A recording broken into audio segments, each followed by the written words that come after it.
Good morning and welcome to Early Exchange, where we talk about everything that has to do with business, finance, and the economy. I am Femi Ayodele. TGIF, thank God it's Friday, so they say, there's always this excitement when Friday is here. And today we're all excited, and I hope you're also excited to be part of Early Exchange this morning. And as you spend the next 3 hours with us, we hope to inform you, to educate you, and to give you the best of programming. Don't worry, we have the best for you. As you're aware, we've started our pre-independence special. We're going to continue today to look at the state of the nation. We're going to look at the wins, the losses, the challenges, and the way forward. We're going to look at the journey from 1960 to now, because Nigeria is going to celebrate its independence October 1st. But before we do that, let's go on a short break. When we return, we'll come up with news update. Stay with us.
Glad to have you join us on Early Exchange. It's time for news update now.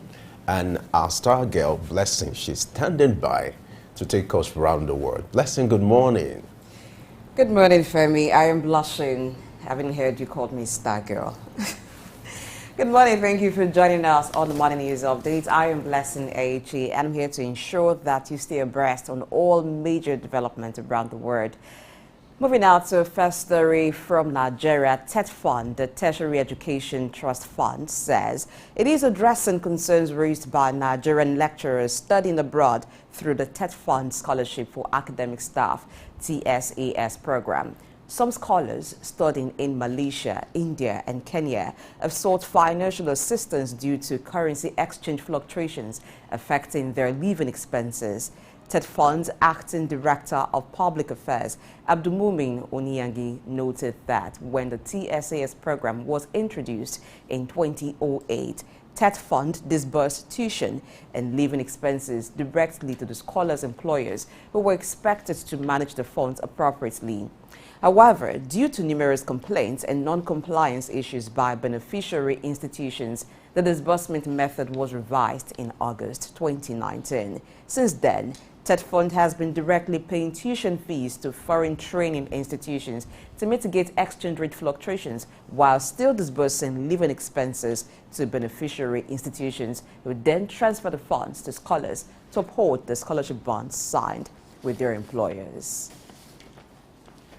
The federal government has declared Monday, October 2 as public holiday in celebration of Nigeria's 63rd independence anniversary. The announcement was made by the Minister of Interior, Dr. Olubunmi Tunji-Ojo, who congratulated Nigerians both at home and abroad.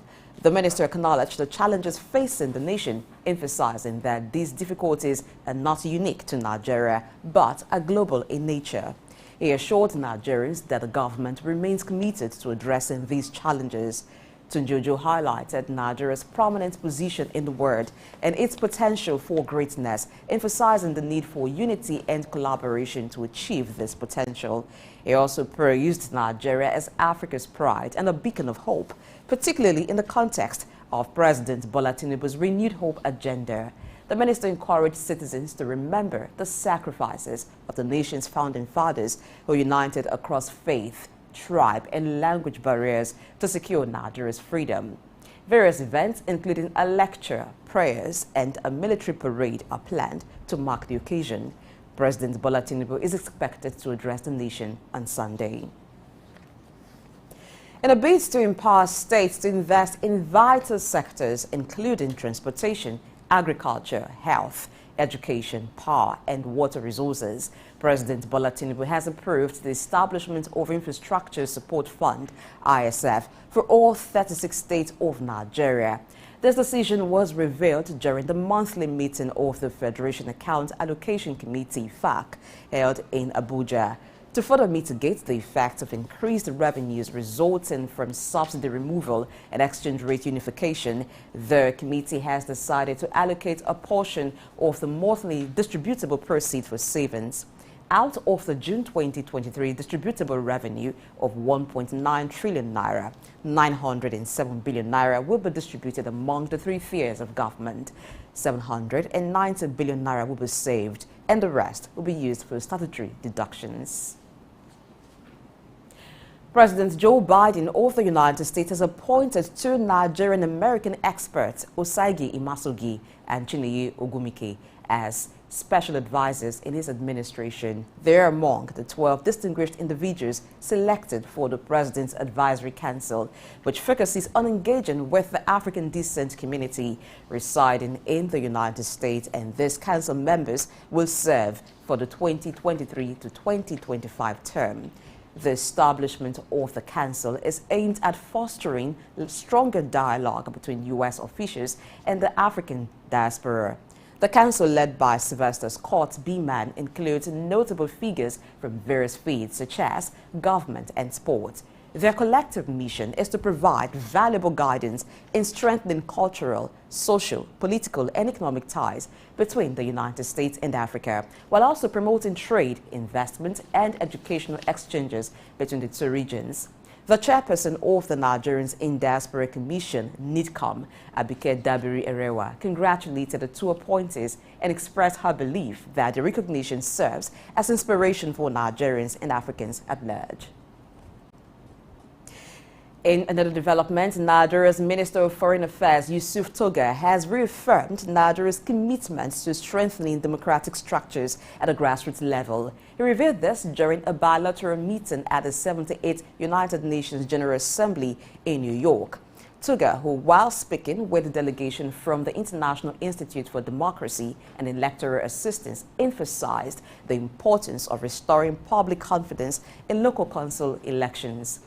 The minister stressed that transparency and accountability at the grassroots are essential components of President Tinubu's foreign policy agenda, and stressed the need for civic education engagement at the local council level to empower Nigerians with knowledge of their rights and foster a culture of respect for the rule of law. Covenant University, the University of Ibadan, and the Federal University of Technology, Akure, have achieved top rankings in Nigeria according to the 2024 Times Higher Education Ratings. Notably, Covenant University, a privately owned university, has claimed the top spot in Nigeria, with the University of Ibadan in second place and FUTA securing third place. In this ranking, the University of Lagos and the University of Bayero are placed 4th and 5th in Nigeria, respectively. The World University ranking, as reported by Ranking Web, encompasses 1,904 universities spanning 108 countries and regions. This ranking is based on the WR 3.0 methodology, which utilizes performance indicators assessing an institution's teaching, research environment, research quality, industry engagement, and international outlook. Among the top 15 universities in Nigeria, 9 are located in the southwest, 2 in the southeast, 2 in the south-south, 1 in northwest, and 1 in the north-central zone. In order to reduce unemployment, provide meaningful opportunities for youth, and harness the nation's human capital to elevate Nigeria's standing in the global community, the Nigerian Economic Summit Group, NESG, has stressed the importance of enhancing the skills and capabilities of Nigerians in both the public and private sectors. Addressing the issues of brain drain and high unemployment rates, Amina Mena, the leader of the NES 29 Central Organizing Committee, noted that Nigeria's abundant talent pool across various fields, including education, healthcare, finance, and infrastructure. The NESG aims to, according to Mena, aims to keep a significant part of the country focusing on education and other fields such as healthcare, finance, and infrastructure, adding that the NESG's goals for NES 29 is to encourage the private sector to generate bold ideas and foster collaboration between the public and private sectors.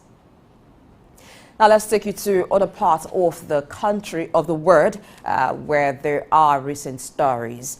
The U.S. Secretary of State Antony Blinken has announced visa restrictions on individuals deemed to be undermining democracy in Liberia as the country approaches its October elections.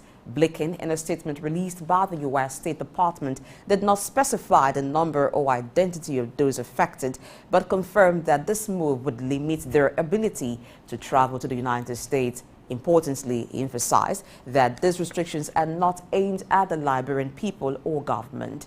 The U.S. visa restrictions target individuals believed to be responsible for actions that undermine democracy in Liberia, including manipulating or rigging electoral processes, resulting to violence, or engaging in activities designed to improperly influence election outcomes, as stated by Blinken. Last year, the U.S. imposed sanctions on 3 Liberian officials, including President George Weah's Chief of Staff, Nathaniel McGill, over alleged corruption and misappropriation of state assets. We move now to Ghana, where Ghana's Finance Minister Ken Ofori-Atta has praised the establishment of an independent secretariat for the Climate Vulnerable Forum and the V20 group of finance ministers in Ghana. Speaking during a high-level leaders meeting at the 2023 United Nations General Assembly, Ofori-Atta stressed the Secretariat's role in mobilizing resources, offering policy guidance, facilitating access to financial resources for adaptation, building capacity, and empowering member states to effectively address climate change challenges. He expressed the confidence that the Climate Vulnerable Forum's membership would expand from 68 to 100 countries, representing approximately 30% of the world's population. Now, similarly, Deputy Secretary General of the United Nations, Amina J. Mohammed, stressed the significance of recognizing the leadership and creativity of vulnerable nations in addressing the climate crisis and called for the establishment of a robust global financial architecture and of stakeholders from various sectors to actively participate in this initiative. As Senegal has signed a memorandum of understanding for a strategic partnership with Royal Air Maroc, expected to consolidate cooperation between the two airlines. The MOU includes a code share arrangement which will enable passengers to purchase tickets through the sales network of either of the carriers.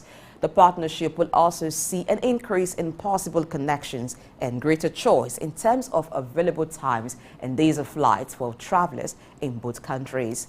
Other areas of cooperation will also be possible, notably in terms of aircraft maintenance, chartering and handling, as well as in human capital and technical and managerial training.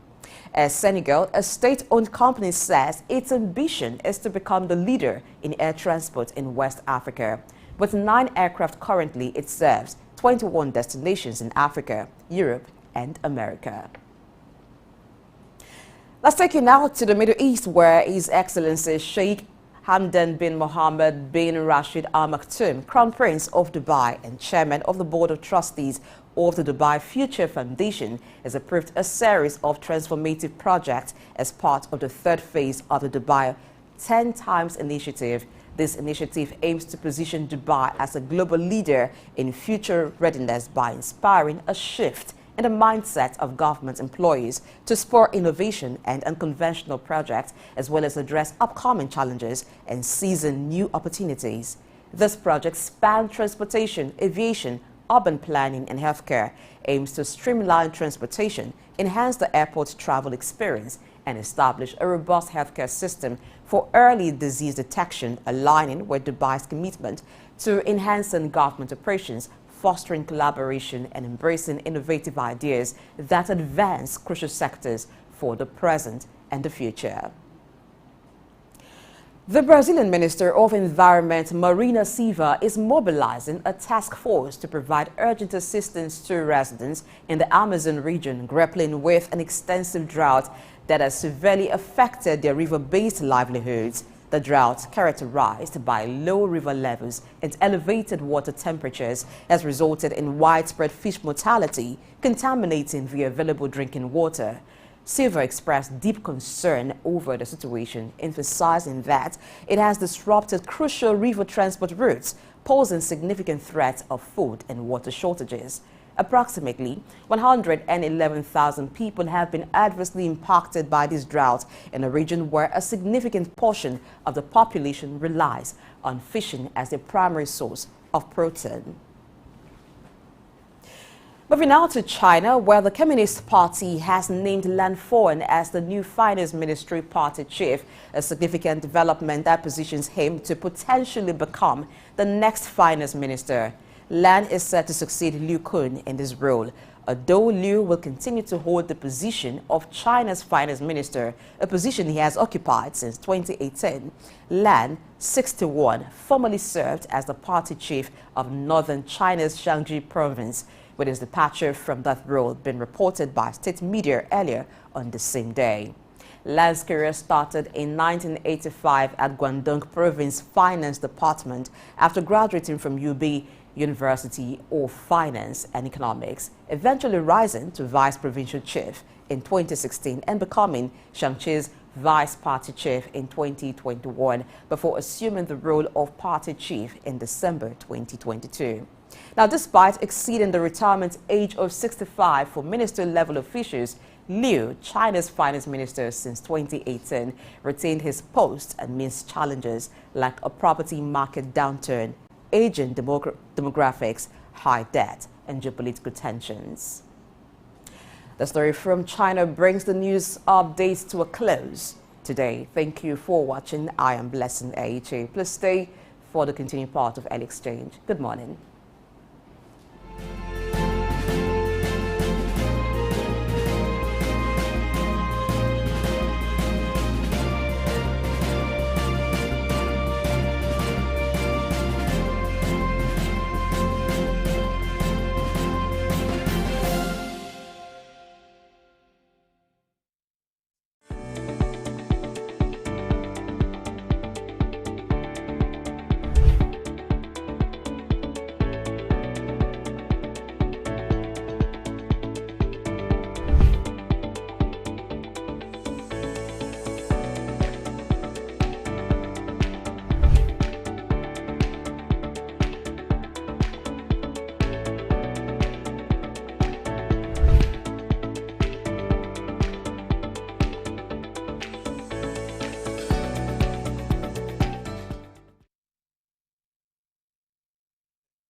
All right, it's still early exchange, and now it's time for news analysis, where we look at all the headlines trending today.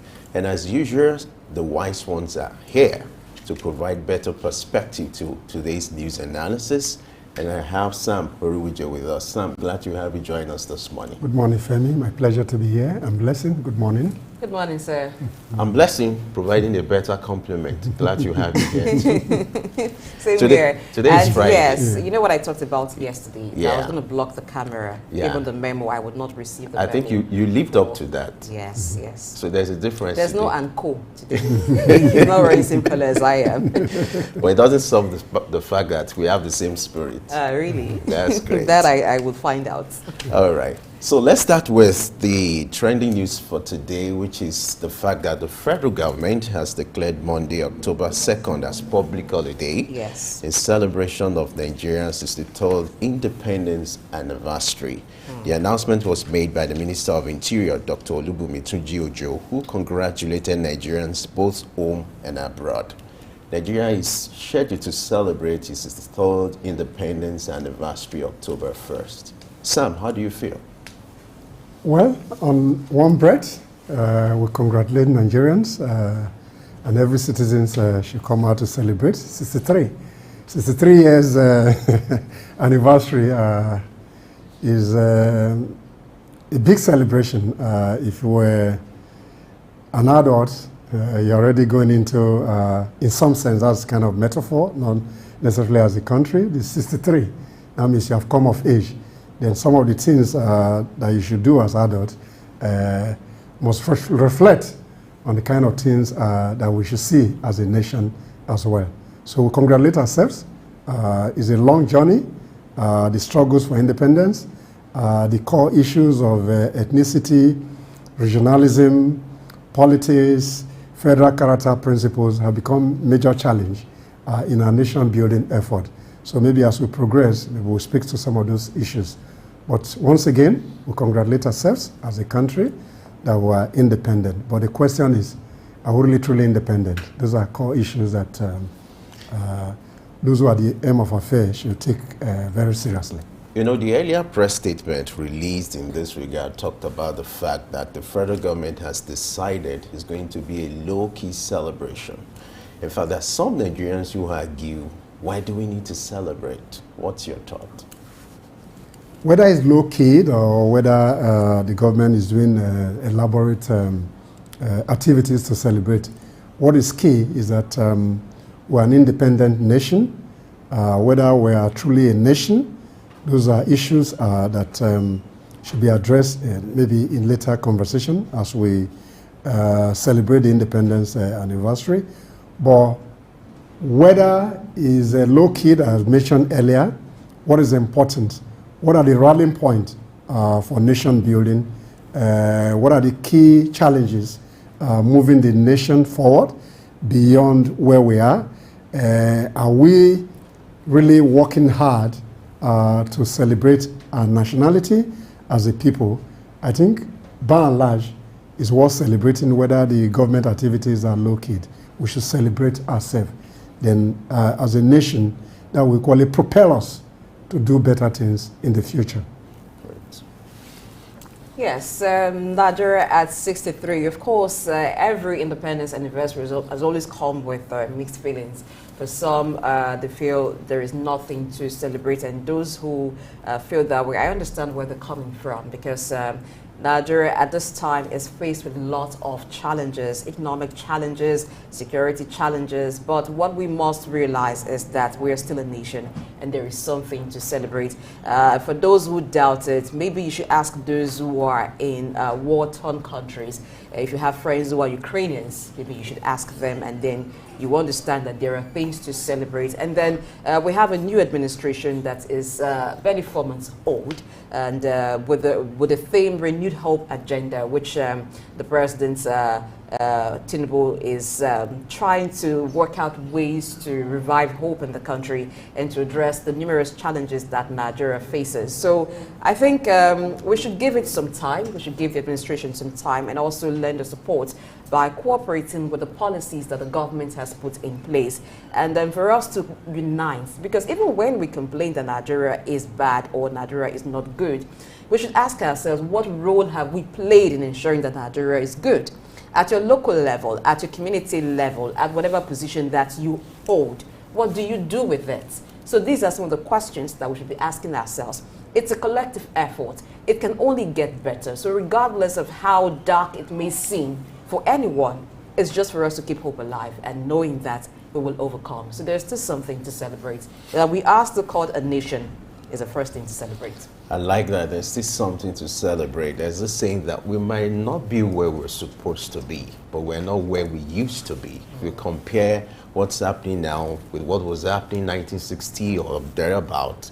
We will have things to celebrate. And let me point your attention to what the minister said. You know, the important message here. He said the minister encouraged citizens to remember the sacrifices of the nation's founding fathers who united across faith, tribe, language barriers to secure Nigeria's freedom. How do you react to that sound? No, the spirit and then the lessons from the founding fathers.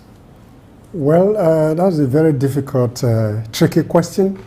The values of the founding father, to what extent have we been able to sustain the motivations that made them fight for independence, the key value propositions they espouse for becoming a nation?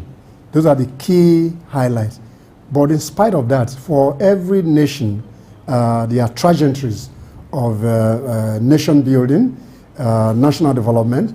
There are always challenges. But what is important for me going forward is to look at the very value proposition of some of the founding fathers. Are we practicing core federalism? The core issues that led to the independence movement, have we gone beyond those issues?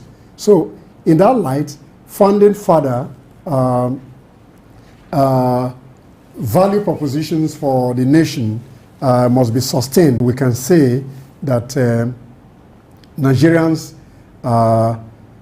continually hope for a better future. All right, let's move on. Our president is in the news again. Blessing calls our president the newsmaker.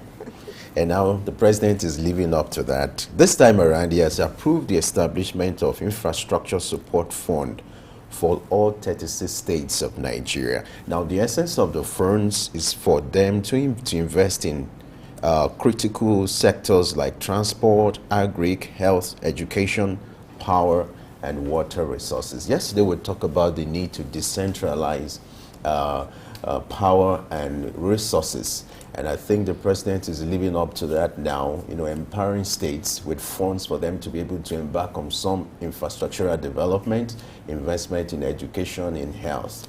Talk to us, what would be the impact of this, and what do you expect the infrastructure fund? We have infrastructural deficits across the country. But what is key, the mechanism in terms of assessment of where they divert this fund to some sectors that are not critical and are not tied to that infrastructural fund. So the federal government must put strategic milestones for those critical sectors so that we can derive the benefit for what the fund has, the fund was released for in the first instance. So we thank the federal government.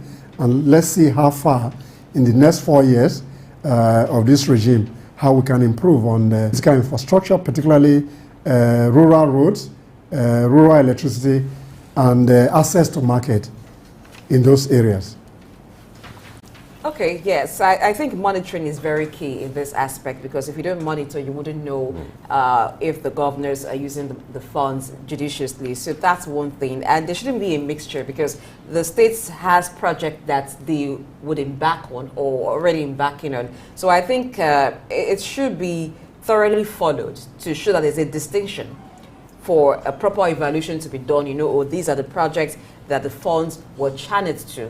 And like you just talked about, it should not be seen as another windfall by the state government. So I think a periodic evaluation should be done to know how much of the funds have been used and what they've gone in for. For health, I think generally government hospitals need to be funded, more equipment. We need to see drugs there. So if it even means subsidizing certain drugs that's in high need for the people, then that would be a good thing. But basically, our hospitals should have the standard equipment that it needs. Then for education, we need to see our education as schools with good structures, schools that, states where you have buildings that are dilapidated and people or students still use those places, then it should be fixed. If it needs to employ more teachers for learning to happen really well, then use from the funds to employ. So the basic needs of the state in terms of infrastructure, the state governors know them. And I think the people too should follow up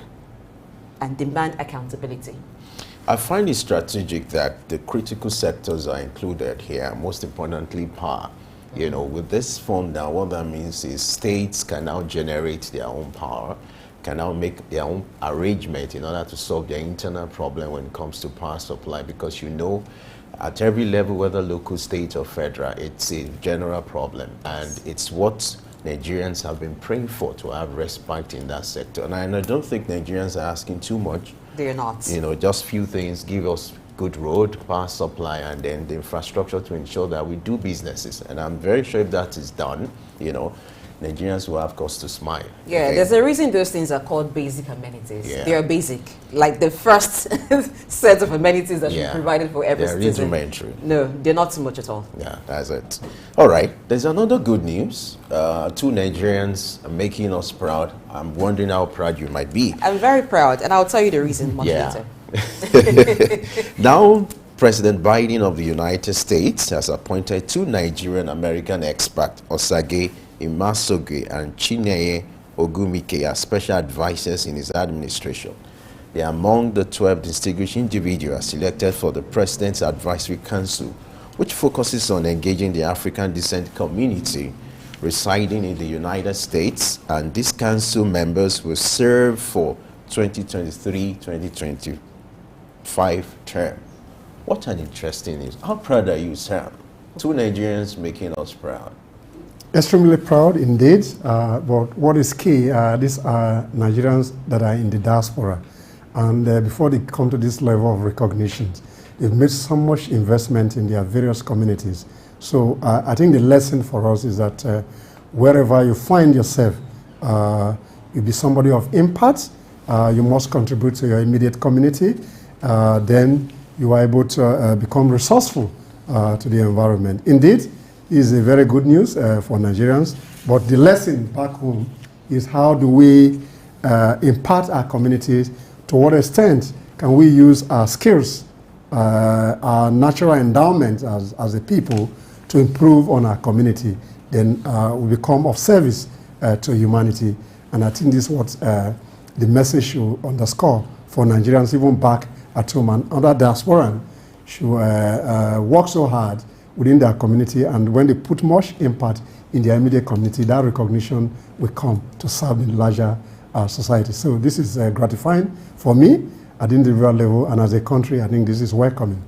I'm really proud. Yes, I don't know if you're as proud as I am, because one of them is from my region. So I just have to say, well, like that's where I come from. You understand? We're people of No, we appreciate you for that. But the thing is that excellence is like light in the dark. You would always say it. These 2 people were among the 12 distinguished individuals selected for the President's Advisory Council. And now they've been recognized and appointed by President Joe Biden. It shows that they're excellent people. And it is something that we should all emulate in whatever we do. They say this, whatever you do, do it well, because it's something that sells you. So they've been found worthy of being called excellent people at home. And then President Biden also spotted them. So I think it's a good one that Nigerians are not just shining in Nigeria, they're shining elsewhere. And it's a story of many Nigerians, how Nigerians shine elsewhere. But I think that we should have more of these people, just as President Tinubu has done, including them in the advisory council. We should begin to tap from some of this people's expertise and their excellence in building the nation. That's great. I must say kudos to these Nigerians who have made us proud. Nigerians, we are brilliant.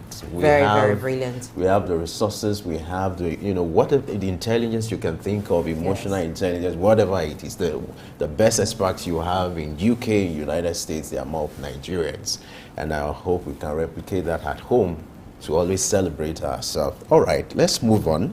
And now we'll go to the education sector, where Covenant University, University of Ibadan, and the Federal University of Technology, Akure, they've been ranked top in Nigeria according to 2024 Times Higher Education ratings. Notably, Covenant University, a privately owned university, has claimed the top spot in Nigeria, with University of Ibadan in second place and FUTA securing the third place. How remarkable is that? A private university versus public university. Sam, what's happening? I think the core issue here is not about being public or being private. I think the core concepts of university, once you're able to meet the criteria in terms of the faculty, in terms of research and development, then the key become very imperative that in terms of ranking, once you meet all the minimum benchmark in terms of all those rankings are made, and we celebrate those universities, and that's good news. Another really good news in the sense that where people say the standard of education is falling, and some universities are doing extremely well and meeting some of the global benchmark in terms of assessment of university. I think this is welcome, but my issue is not about whether public or private. Once you're able to meet the minimum threshold in terms of how a university is run, in terms of the faculty, in terms of your research, and in terms of your products, and how the Tan and GAN meets all the requirements for societal development, then I think we should celebrate those universities. And again, this will stimulate other universities who could not make this ranking, and see how they can look at their internal processes, their recruitment pattern in terms of the faculty, in terms of how they assess a research grant, research and development, and how this impacts on the learning ecosystem with those universities. So I think this is great news for me. I had to put it that way because for years now, Covenant University has consistently maintained our spot. And you wonder if a private individual could keep resources together to ensure this is done over years. Why can't the government institutions do better? Ibadan is coming second now, which is University of Ibadan coming second, Federal University of Technology, Akure, coming third. And so if an individual could be consistent with this, what does this suggest to us on the need for us to improve funding for education and the structure that we have presently? In my own personal view, I don't really see it from the perspective of an individual. An individual funded that university, and they have a corporate governance structure that run a university system. I agree that is private sector led, but once the learning ecosystems are in line with global practice and the curriculum, research are in place, and you drive the process, then while funding generally from the public institutions may be limited, but I think for the fact that you had two federal institutions within the Southwest making that ranking, then I think the public universities themselves are not really doing too badly. But that is not to say that funding should not be increased. And just recently, the federal government has improved on the salary structure of the academic staff of universities. And this, again, will spur them to more productivity, and that impact maybe will improve once the next ranking comes forth. Yeah, for me, I see it as growth for the private universities because when private universities started coming up, so one of the worry was standard. Can they be up to standard as what you find in the public universities? Because these are universities that have been founded over years and there's a lot of structure in place and the standards are not compromised apart from the funding issues that we have with maybe infrastructure. But St. Covenant University just shows that over the years, private universities have grown and maybe what we see within the secondary school and primary school level where you see a lot of competition and if you're looking for schools of standard, you're first looking at private schools in Nigeria. Perhaps over time, that's what we'll get to see at the tertiary level, except government puts in more effort to provide necessary funding and support that the public institutions need. But in spite of all the challenges that public education is faced with, to see that federal universities, federal tertiary institutions are still keeping their head high, it's a good thing. And congratulations to all the universities. For the others, perhaps they should ask their colleagues there, how do you do it? What's the way to achieve this? All right, before we wrap up, let's look at what is happening in Liberia and the special message from the U.S. Secretary of State, which has announced visa restrictions on individuals deemed to be undermining democracy in Liberia as the country approaches its October elections. You know, there's going to be election in Liberia in October, and now the U.S. is coming up with this announcement of restrictions for whoever is going to undermine the democracy process in Liberia, whether the person is going to engage in election rigging or anything that could undermine internal democracy in that region. You know, America is living up to its role as the big brother of the world, policing the whole world to ensure that democracy is the order of the day as far as Liberia is concerned. So, how do you see that? While American statement is okay, what is important is that each country has what you call the sovereignty of nation. Why there's a need to promote democracy. Sometime, in my own personal view, America is always mouthing democracy. Some of the you had a president who equally said the elections was rigged in the past. So good that they're passing a message that strong men must stay out of politics, and in case they have an infraction into the democratic process and the democratic space in Liberia, then there will be sanctions in terms of the ability to come into the U.S. But I think what is key is sustaining the democratic process. More investment should be made in terms of finding way to provide nurturing for democratic institutions in Africa so that strong men are not in that space. Otherwise, well, that will serve as a deterrent for those who want to make infraction into internal democracy and the final election in Liberia. Otherwise, just saying that people will be barred from the U.S. Is not sufficient for me. Rather, more investment should be made in how to nurture democracy, increase the level of civic participation, and see how the process can be sustained over a period of time. All right.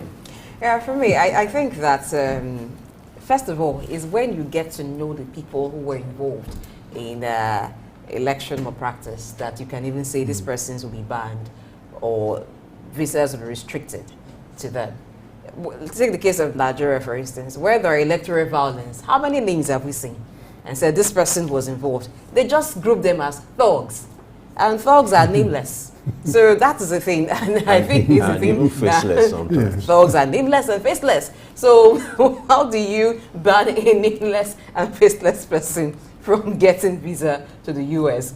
Another thing, there are other countries now the person can go to because they want to measure the gains. Whoever is engaging in election practice is weighing the gains. If I get there and I have enough money after looting a lot of funds, I can travel to any other country. That's if they are blacklisted. So, well, I think it's just for us to do our own thing as Africans. We need credible elections. The US doesn't need to sound a warning or issue a threat to anybody who is involved in electoral malpractice before we sit up and do the right thing. It's for our own good. If we allow the process to be credible, there will be no well, some persons will still go to court, but when an election process is credible, you have less people supporting and saying, oh, this result is not credible. So that will save us a lot, and it will entrench democracy in Africa. Let's see from that angle. But for the threats or the warning, is when you know the person, you can ban them.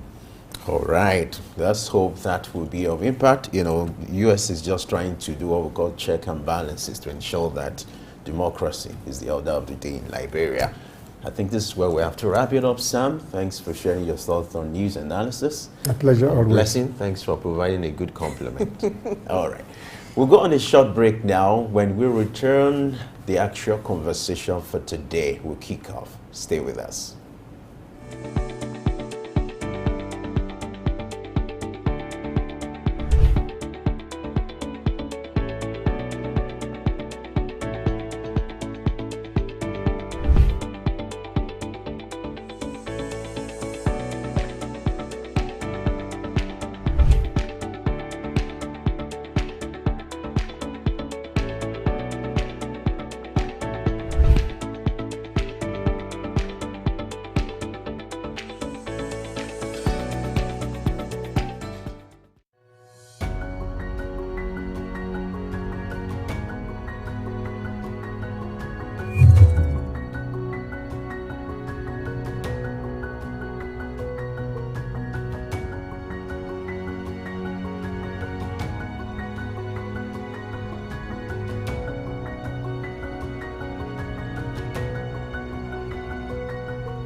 Glad to know you are still there with us. You know, on Monday we started a special independence series, which we're still going to look at that today. We've been looking at the state of the nation, looking at the wins, the losses, the challenges, and the tasks ahead of the present administration. Today we'll be looking at security and policing, how far we are as Nigeria gone as a nation. And to add another perspective to that, we still have Sam here with us. Sam, glad to have you join us once. My pleasure again. So we're looking at security and policing from 1960 to now. Let me take you back to a little bit of history, the system of policing then and now. Will you say we've come a long way, there's been improvement, there's been, you know, progress when it comes to the structure, when it comes to the administration of policing and security in Nigeria? In my personal view, in terms of what you had after independence, where we have regional government, the police was not centralized as it is now, and then policing was more proactive because they were based on various regions. So policing was to some extent can be called community policing concept, where people within those regions were recruited into the police. Then the over-centralization of the police has had a major challenge in terms of the way people are policed across the country, and that's why the call and the need for the concept of state policing, but there are divergent view and opinion when you come to state policing. Some people believe that the central policing structure is okay, but what you need to do is to increase the ratio of the policeman that serves citizens. The ratio should be improved upon, and that you have about 350,000 police across the country, policing over 210 million people. I think that's on the one hand. But then the challenge of policing has to do with the personnel. What is the relationship of the police high command and the way they render their services to citizens? The issue of accidental discharge, roadblocks on the highway. The last time I traveled between Shagamu, Ogun State to Edo State, I had a count of about 47 checkpoints across between Ogun State and Edo State, just traveling within 3 states. And I was wondering if Nigeria was in a state of war. So therefore, the call for community policing, state policing are in the right direction and in line with federalism, which essentially deals with decentralization and devolution of power. What those specialists in federalism call the territorial dimension of the state. Once states should take responsibility to police, like the American where we model democracy after you have the federal agency, then you have community, then you have state. That we provide more meaningful intelligence gathering, that will aid policing, and that will impact positively on the state of security across the country, in my view. Okay, so we have state security outfits. We have security now at state levels. How are they contributing to the policing and security of Nigeria? I think what you have is what you call vigilante group that work in concert with State Commissioner of Police.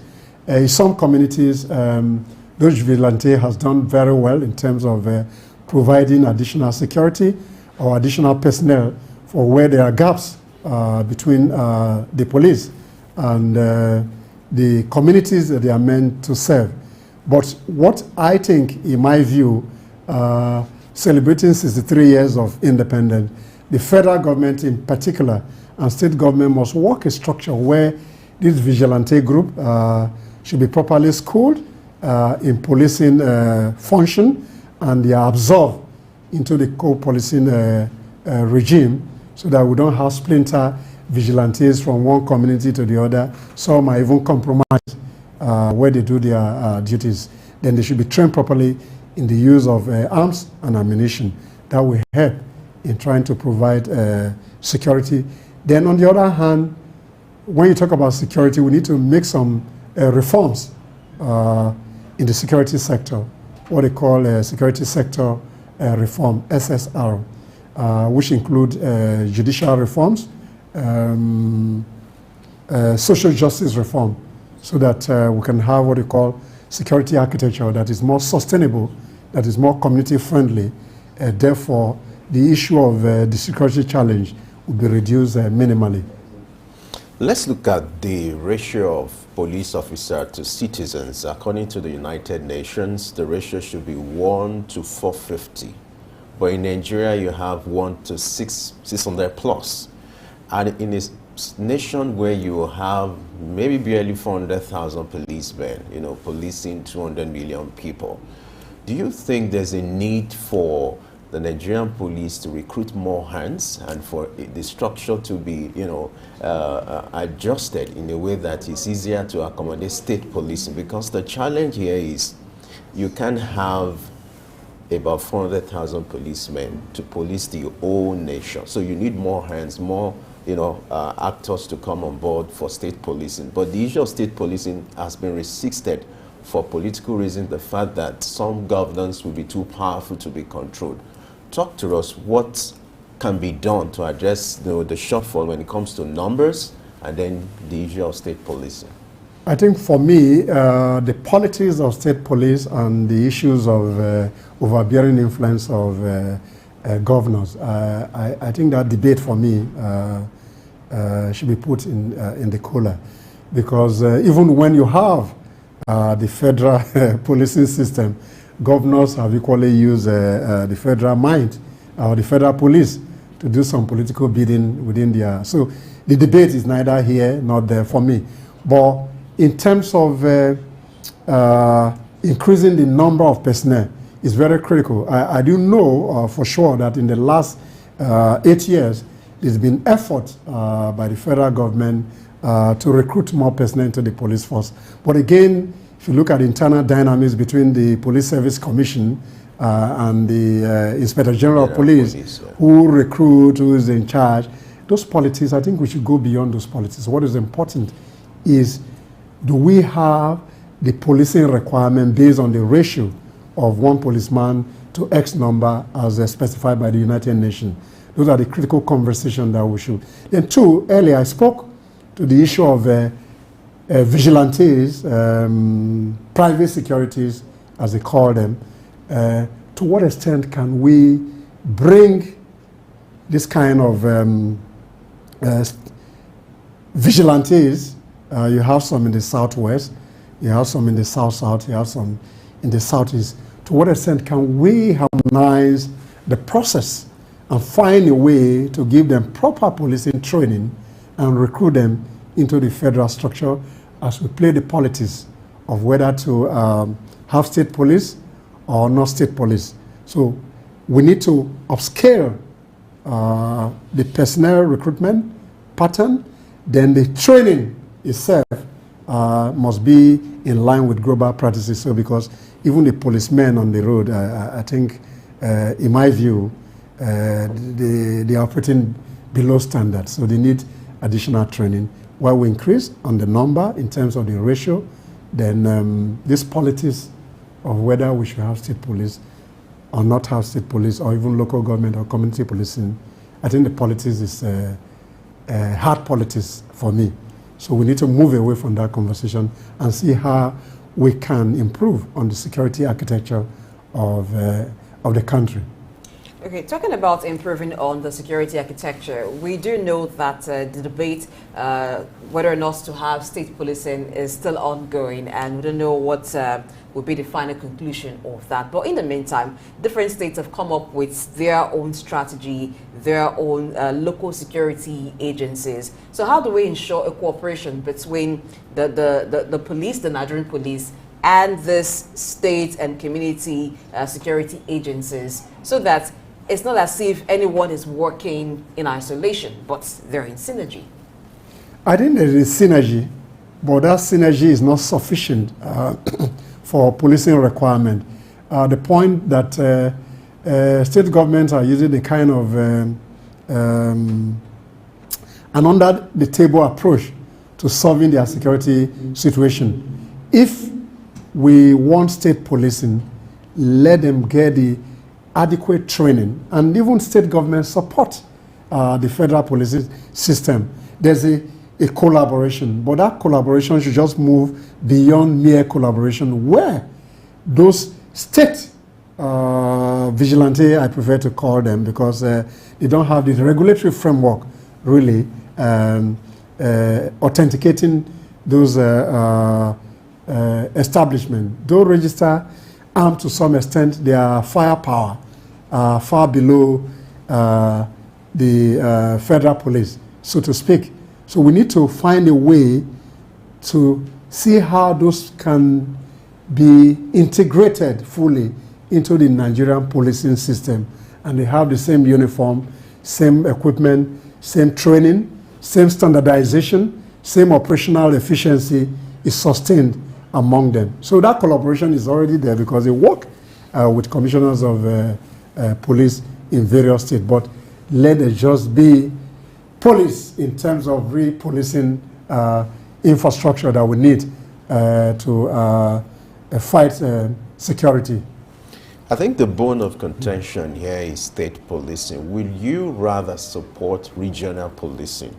For instance, in the southwest you have Amotekun, in the southeast you have Ebubeagu, and in the northeast you have civilian JTF and all that. Will you rather support regional policing whereby regions collaborate to ensure that their borders or their territory are being defended? Okay, if you look at it from the perspective of funding, yes. That might help, but then you know the issues that surrounded the Amoteco and the other ones in the past. I think the fear is more political, in my view, and we must find a way to resolve this issue. So regional, okay, but whatever name, whether it's regional, it's still state policing because the region is an amalgam of various states that consider that region. So to what extent can we strengthen those policing and we don't have the kind of infrastructure and the crude method they use sometimes in their policing effort. So I think regional, state, community, whatever name you call it, is required to have the ratio that is required to police the country.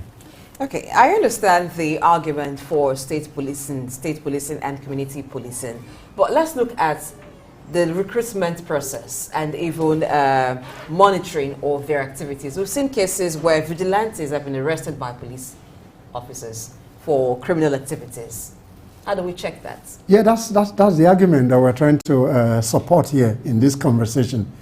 If you now make them proper police, even the regular police, they are equally arrested. There are a lot of infraction by the police. You always have a bad egg. But in terms of operational efficiency and ability to monitor some of those vigilantes, if you now recruit them properly into the police force, that will help to control the infraction that some of them have. And the crude methodology they use in policing the community will be reduced to the barest minimum. But even the federal policing system as well needs retraining of their personnel in line with global best practices, because the kind of policing arrangement that we have in this country is funny. So we need to improve their conduct, even where you see the police who don't even wear their boots on the roads, they're wearing some non-conventional uniform, and they are harassing. I had an encounter this morning on my way here, just by a Lausa, somebody just ran into the road, a policeman. So I was looking at him, where's your driver's license? As I was trying to pull it from the pigeonhole, he said, you can go. He said, the way I looked at him, if he wants to delay me here, so I don't have problem, my papers are okay. So he was trying to intimidate me early in the morning. Maybe he think I was hurrying somewhere, whether I can get some little cash. Anyway, I don't even do that with any police. So these are the core issues: issue of corruption, issue of operational efficiency, and to what extent can they really police the community. These are the conversations that we must sustain going forward. 63 years of independence. All right, 63 years of independence. Let's look at some of the peculiar challenges, security challenges Nigeria has been battling with over the years. In recent times, we have more of kidnapping, more of terrorism, the Boko Haram insurgency thing. Unlike in the past, we never had that. One would never imagine a time will come, kidnapping will become rampant in Nigeria. In the 60s, 70s, you hardly hear something like that. What actually went wrong? Well, those in the security sector, there's what you call overlapping drivers of security, issues of multidimensional poverty, unemployment, ethnicity, issues of resource control and all that, open up that space, and you have all kinds of non-state actor. You have ethnic militias operating, terrorizing people across the country.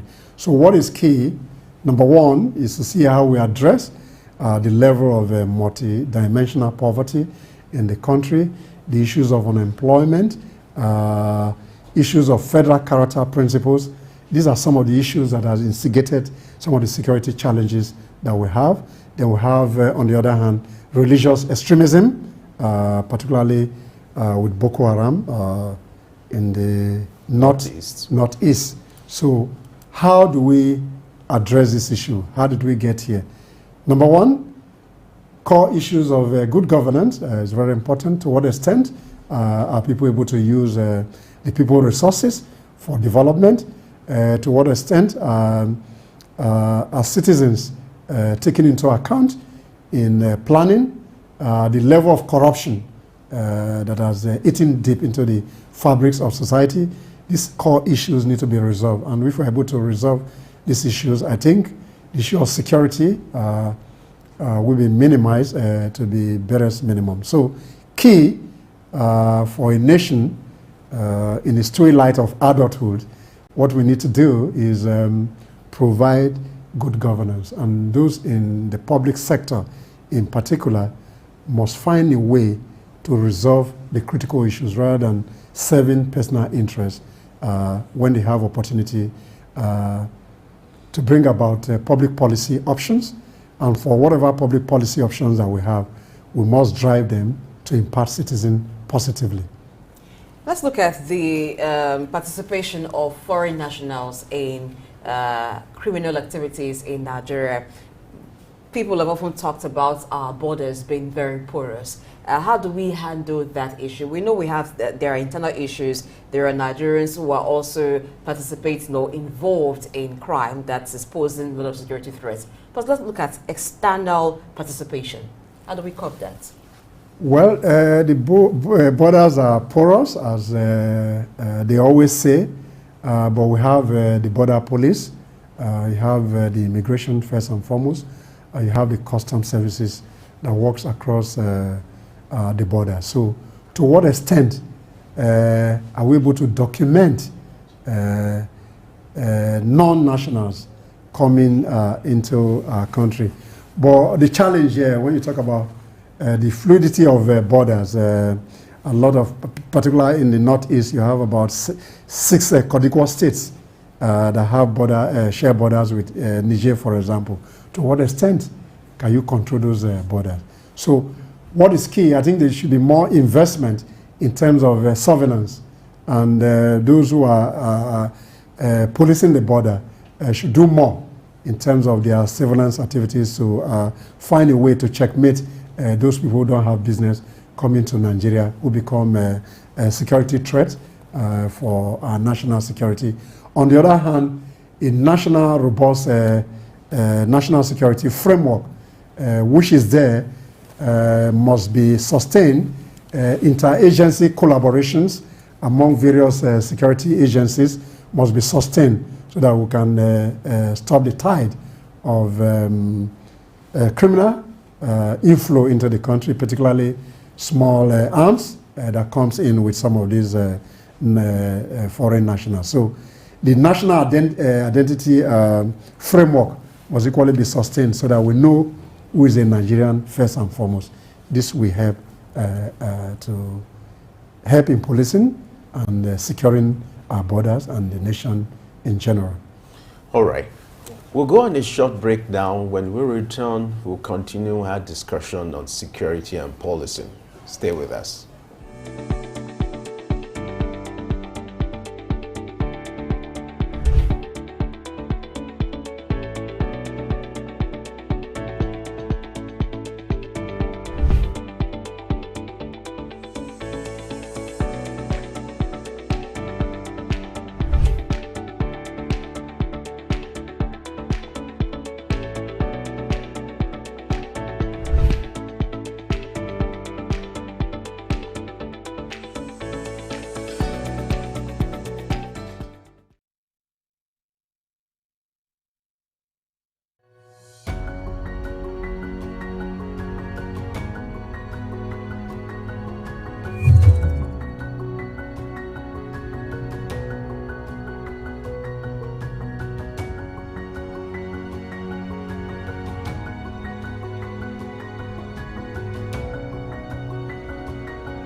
On early exchange, the conversation is getting more interesting, it's getting bigger and better, and we still have Sam with us. We've been looking at the issue of security and policing.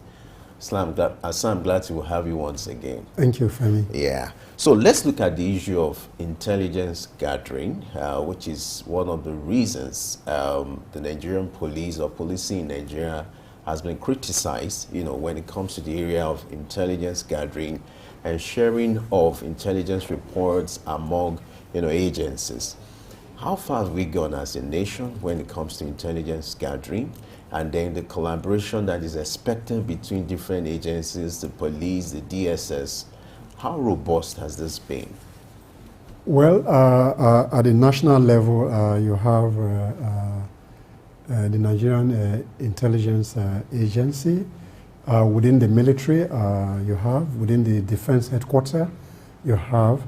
But what is more challenging is the method of gathering information, particularly from the Nigerian police, where Nigerians do not even trust the Nigerian police to volunteer information, because sometimes we're told when you volunteer information, that information that you volunteer to the police is in the public space, and those information that you give become even a threat to your personal survival. But I think earlier I mentioned about interagency collaboration, that we sustain the way we gather intelligence, the way we manage those intelligence, and the way we use those intelligence for security purpose. So the idea is that the police should be more upbeat in terms of how they gather intelligence. They should respect the confidentiality of those who give them intelligence to work with. That again will bring confidence and a kind of consensus among citizens, and they're able to approach the police. Even the police itself, even when you go to those environments to even volunteer intelligence, sometimes you need to even write the note for them. You need to even give them foiling. You need to give them additional information. Those are not really proper things that you require to give out intelligence. But I know there's improvement. You have some strategic telephone numbers where you can volunteer information to the police. But again, I think intelligence gathering is a work in progress. So we need to improve on how we give those information, on how those responsible for security manage those information. Then citizens as well should be more accountable in terms of the way they manage themselves and the way they provide information within their community as well. When they see strange people that don't have business being somewhere, they should find a way to just put the information there, and that will help to checkmate security infraction in various communities and across the country. All right, let's still stay on intelligence management and the use of intelligence. We've seen sometimes where there's a tip-off, maybe to police or to other security agencies, and in trying to apprehend the suspect, we've seen it done in a very crude way and in a way that endangers the lives of some other persons. Just a few days ago in Lagos, around the Obalende area, some security officials were given a hot chase to suspected Yahoo boys, and they were firing indiscriminately in a public place like that. So, and we've also seen things like that where security forces tells you that they've been trailing a criminal suspect, and the person or the suspect gets into a public space. You also see indiscriminate shooting. Some persons have been unfortunate to be victims of such, maybe being hit by stray bullets. How do we manage intelligence in a way that it doesn't endanger the lives of others? For instance, someone is in a car and is trying to escape. That car was licensed. The person driving has a driver's license, and that car was licensed. How do we synergize data to ensure that we're able to, that the security force is able to manage intelligence that it gets regarding crime? I think for me, the challenge here is who is recruited into the Nigerian police? What level of training and exposure do they have in terms of policing? These are the critical discussions or conversation that we must be having going forward. Then you talk about data and intelligence. If we have adequate data and intelligence, why do you do those things in a manner that jeopardize public peace and citizens' ability to move freely in a way where you're even pursuing a criminal? You don't even know how to sequence your intelligence, the way you go about those people that are in breach of the law. So the point is recruitment must be improved upon, the way they do their surveillance, the way they use data in terms of dealing with criminals must be improved upon to reduce the kind of what we call accidental discharge in Nigeria. So training, recruitment must be properly done so that we have the right caliber of people who can police citizens. All right. What a way to wrap up this discussion. Sam Horuwije, thanks for sharing your thoughts with us on Early Exchange. Thank you. My pleasure. All right. We'll go on another short break now. When we return, we'll have another discussion with another guest. Who that is going to be, you find out after this short break. Stay with us.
Like I always say, the conversation is getting better, it's getting bigger, and we're moving to the next segment where we'll be talking about the issue of youth and women participation in politics. How far have we gone as a nation, looking at 1960 and what is happening presently? To add another perspective to it, we are being joined by Suleiman Chika, who is a lecturer and founder CEO Women Connect Initiative. Glad to have you join us on Early Exchange this morning. Thank you very much. Good morning. All right, if you can hear me, glad to have you join us on Early Exchange this morning. Thank you very much. Good morning for having me. I guess you might need to unmute your device so that we can have this smooth conversation. If you can hear me.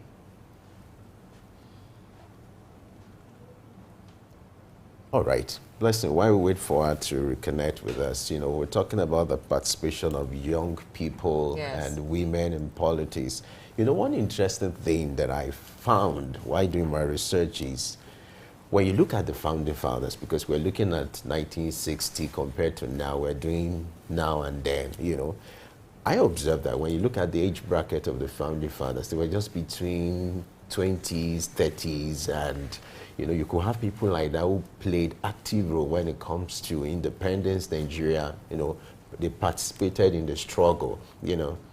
Okay, let's go back to the guest now. Alan, she's here with us. Glad to have you join us on Early Exchange. If you can hear me now. All right. Good morning. Thank you very much for having me. Great. Now let's go to the first conversation. We're looking at the participation of young people and women in politics. I would like to have your assessment. What has been the situation? You've been actively involved in women politics, women activities. How will you assess the level of participation of youth and women when it comes to politics in Nigeria?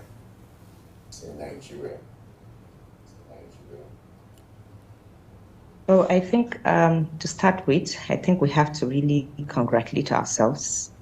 I mean, especially with the last election, you could see the drastic improvement in both women and youth participation in politics. I mean, just it's not like the other times where we have, low turnout, or we have youth and women not paying attention to politics as they ought to be. But now we are seeing a great number of youth and women coming in and participating strongly. And I say, we're moving to another total different level. All right, in moving to this different level, what are the things that women need to be doing at parties, political parties, because that's where it starts before you can begin to vie for office as it is in the country. We find that when there are political rallies, women are mobilized, they're given rappers and different things, and they're clapping for and cheering those who are running for office. But we do not find a lot of women being nominated or being flag bearers for different positions in political parties. Wow. So how do we change that Well, narrative? the first thing, just like you said, from the political parties, from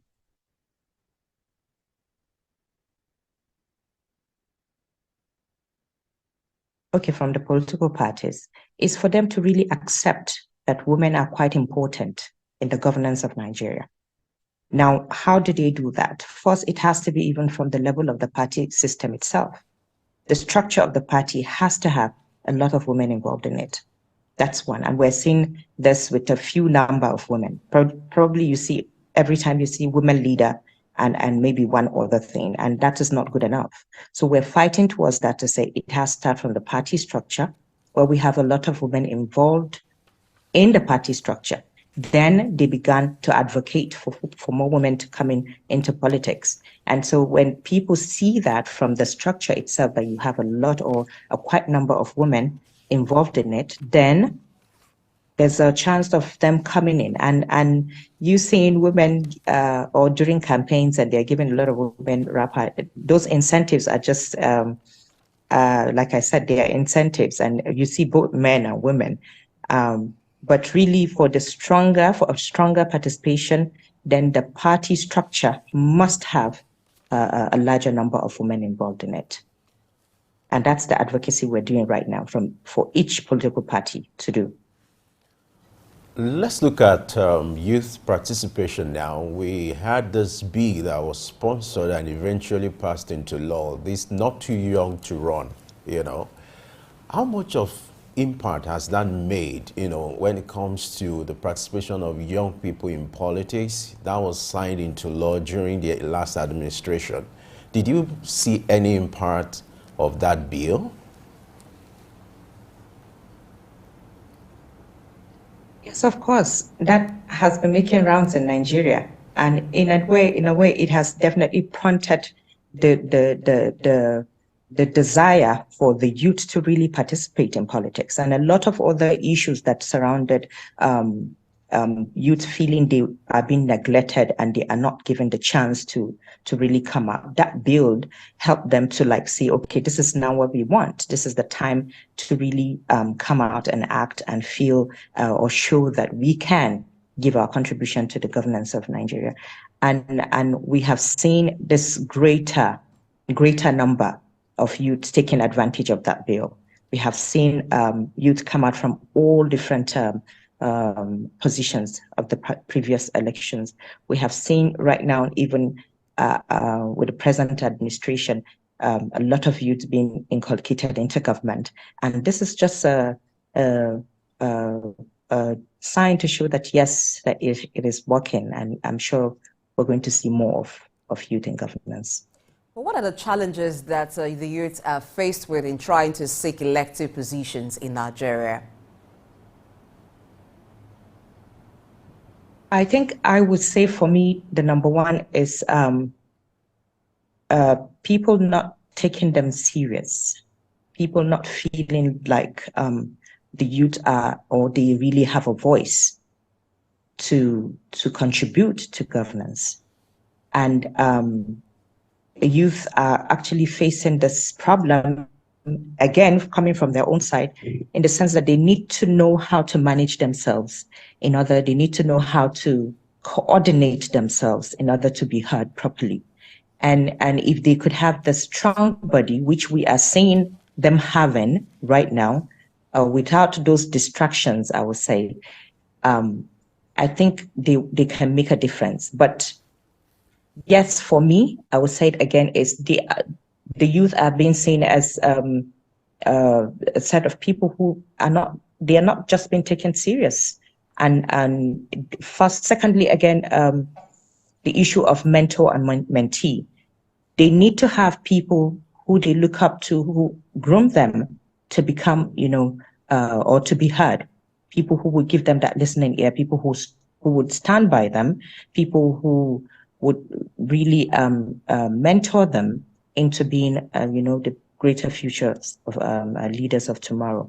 So I think there are a lot of things. Then finances, of course, but it all boils down to the mentors, because they are youth and they have to be groomed and they have to be trained and they have to really undergo so many levels and it's just growing before reaching a certain stage. So I believe they have to have a coordinated body with all these people involved in it and all these factors figured out in it.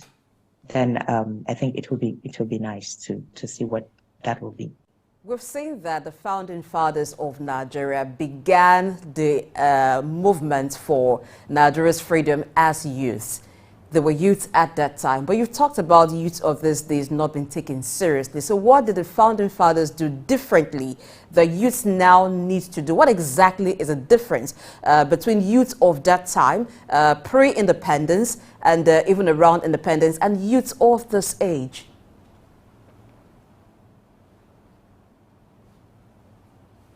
Well, for one, I think the founding fathers, starting from the definition of what a youth is actually in Nigeria.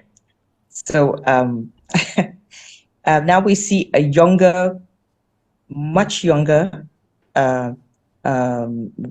ages of people coming into politics than what we have previously. The founding fathers were, as we still have them, and they call themselves still youth. Like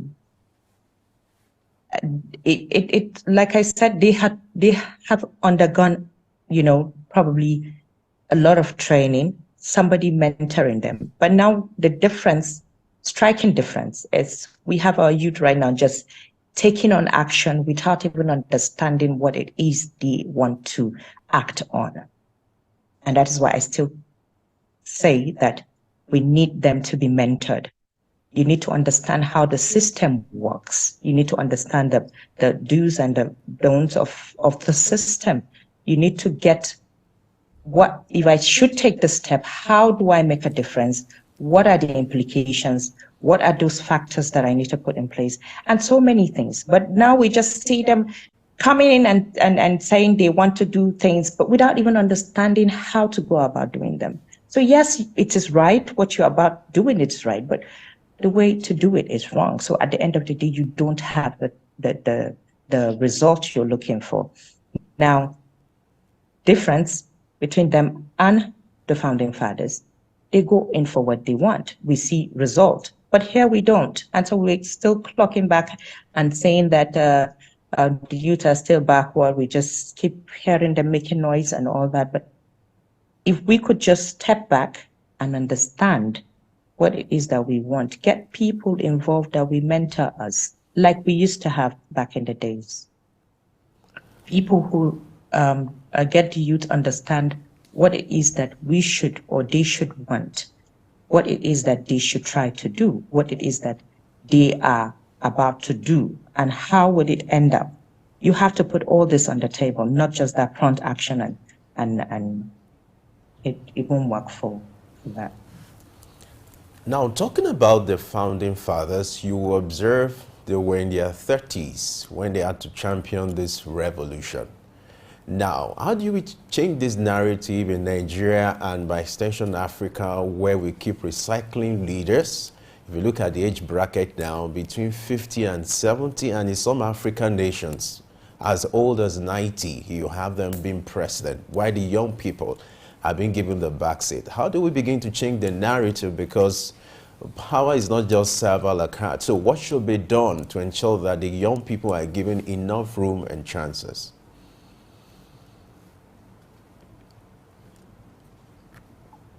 Well, like I said again, the issue of being trained, the issue of being mentored, and being able to know what to do and how to do it at the right time is very important. Now, changing the narrative to having more youth, which I am very happy that we have some numbers of youth making that difference right now in Nigeria. Changing that narrative will make them, being able to have undergone those steps. And the most important thing actually is the passion to want to change or to want to make a change, the passion for it. Now, the passion for it will lead them to actually desiring to learn what are the different steps that they need to take. What are those things that they need to do? And how do we, shift this dimension of having this older generation in governance and having energetic and younger people come in to give their own contribution. Now, from schools, you have this student unions that are there. You need from the advocacy has to be from there, because that's where the strong root is. Now they need to know, and I keep on saying this, that when I see the students in school, I keep on saying, you need to understand beyond, think, outside the box. Not just what you're in the little system, but it's greater than that. It starts from here and it builds bigger when you're out of the school system. So if they need to if they understood that, then they go full force. We could see some examples of people who have undergone. I am also a product of that. And if you keep moving that way, you keep understanding and seeing the system. Of course, those the older ones that we're talking about in governance will be our mentors, and gradually you will see the shifting of a newer and younger generations in governance. Okay, let's turn now to women in politics. Now, for every candidate selected by a party, there are things considered.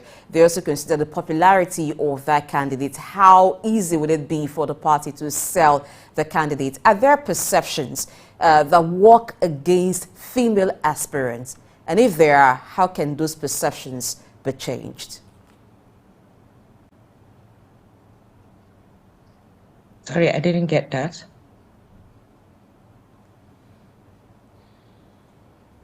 Okay, I was asking about perception of female aspirants, because part of the consideration for political parties in selecting or nominating candidates that will be flag bearers of the party for whatever position, they're checking the popularity of the candidates. How easy will it be for the party to sell the candidates to the electorate? So I'm asking, are there perceptions that work against female aspirants? And if there are, how can those perceptions be changed? Well, I don't think that there when it comes to acceptability of a candidate from its people, I don't think, from my own perspective, I don't think there's any difference between female or males in political parties. Just like you said, it's a general perception. That's from my own perspective, from the little experience that I have. It's just you and what you have done to your people and how your people or accepted you, or how they want you or do not want you to be in the game. And I don't really think there's that difference. And if you eventually bring up a person who the people do not want, you will definitely see it. You definitely see the result. But so when it comes to that, I don't think there's any striking difference between male or female in the political system. Let me reshape that. If I get you right. In recent times, we haven't seen female governors, not to talk of presidents in Nigeria. So if we will take a clue from that, What does that suggest to you about the acceptability of women, as aspirants in Nigeria, and the challenges associated with, selling the candidacy of women when it comes to election, especially gubernatorial election and presidential election in Nigeria? Maybe that will add more perspective to the question. Okay. I think the first thing is you believing that women can actually do it. Women can actually or are capable to actually be on that set. Now we are having the Constitution says gender equality, and the Constitution says no discrimination, but that's just on the paper. We are saying it everywhere. It's happening. And so any woman that is actually in a political cycle and has to attain such a level, it takes a lot. Now, we are all equal when it comes to your capability or your rights. But then you tend to see women making it or having it so difficult to even scale through. When a woman is out first, let me give you an example. Immediately you say, okay, I'm even getting a farm or to contest or something that so it's like, it starts from there. What do you mean? It's open for everybody to go in. Now, you see even deputies, governors in Nigeria, that's what we have. We have quite a number. But our ability to even accept that a woman can be the governor, the men-dominated cycle wouldn't want it. And that is why we are saying that women have to come together and fight this thing that is going on. Because we have women who are stronger, who are powerful, who are very going to make a powerful and make a strong difference in governance. If given the chance to be governors, they would do absolutely very well. We have them. So why won't you give them the opportunity to do so? Now, no, we have, even if you talk about the godfatherism, for instance, you are not even accepted. This discrimination is on a higher level.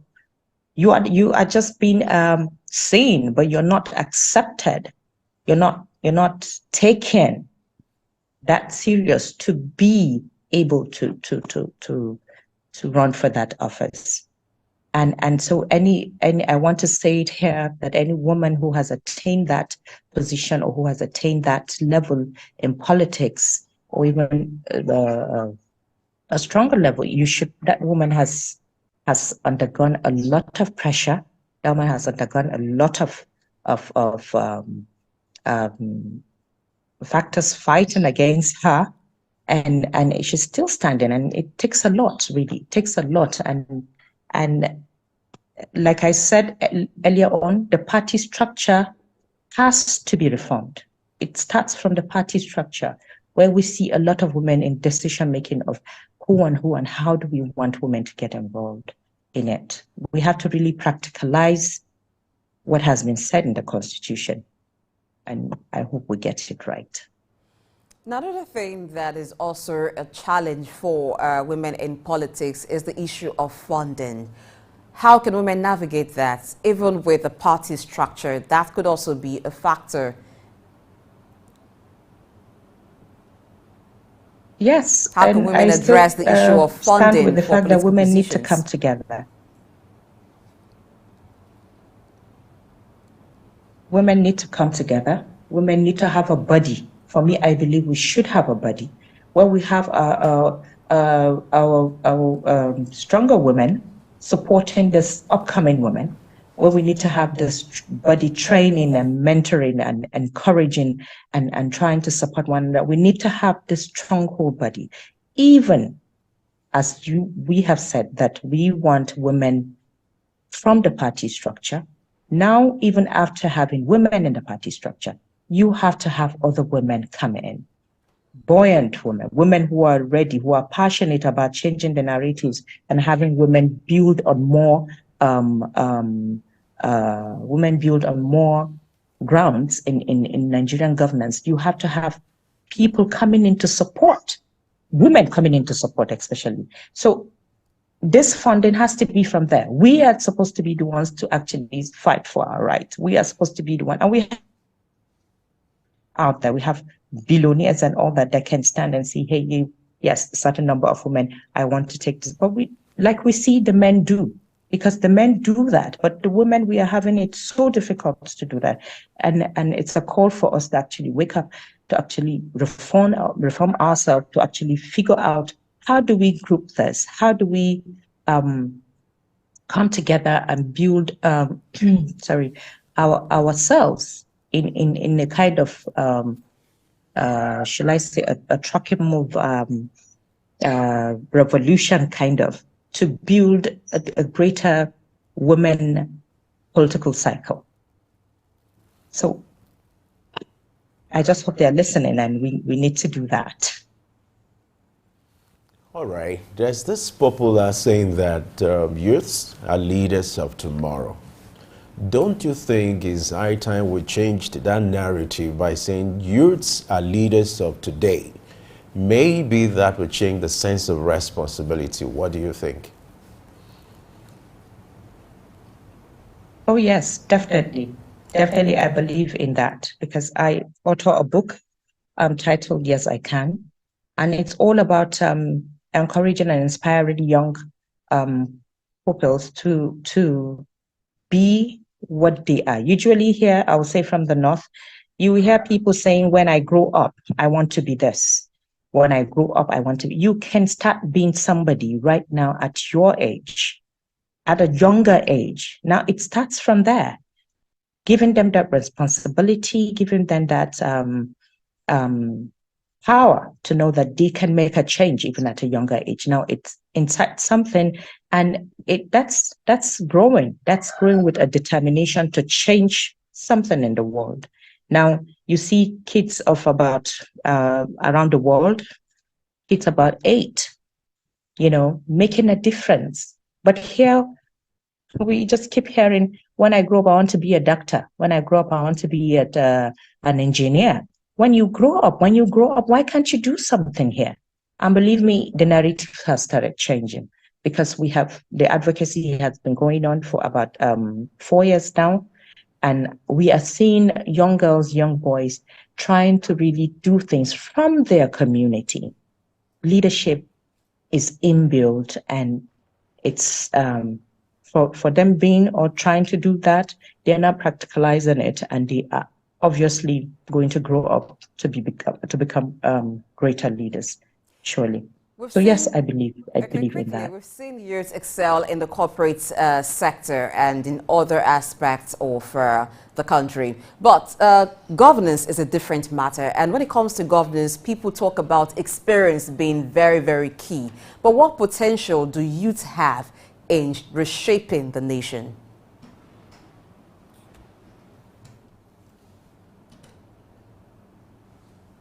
In reshaping the nation, they are part of the country. The policies that the government are going to make would definitely affect them.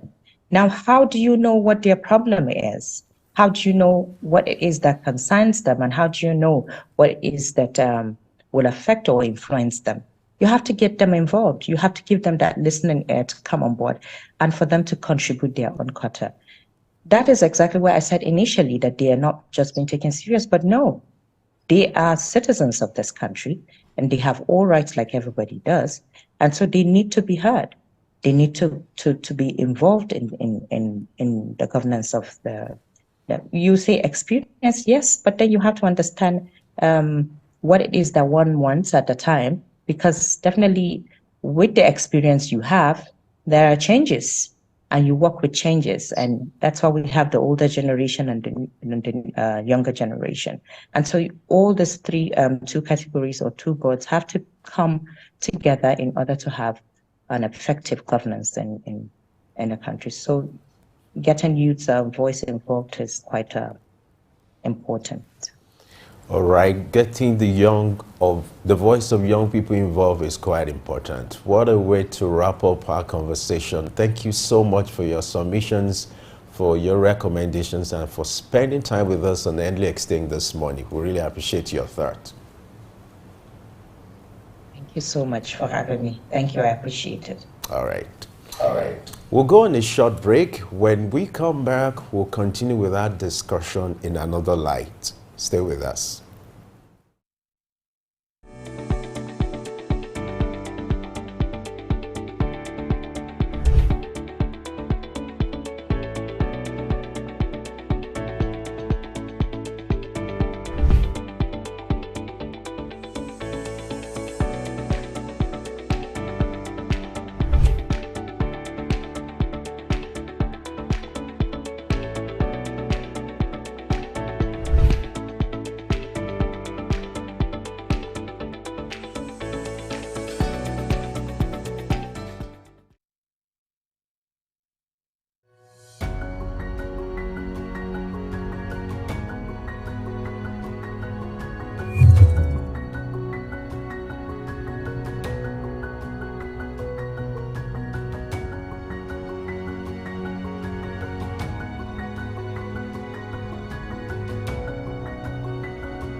Nigeria, the most populous country in Africa, with a diverse political environment influenced by historical, cultural, economic, and social factors, the political party culture is evolving as it continues to get makeover as a result of active people's participation, driving change towards a more inclusive and democratic system.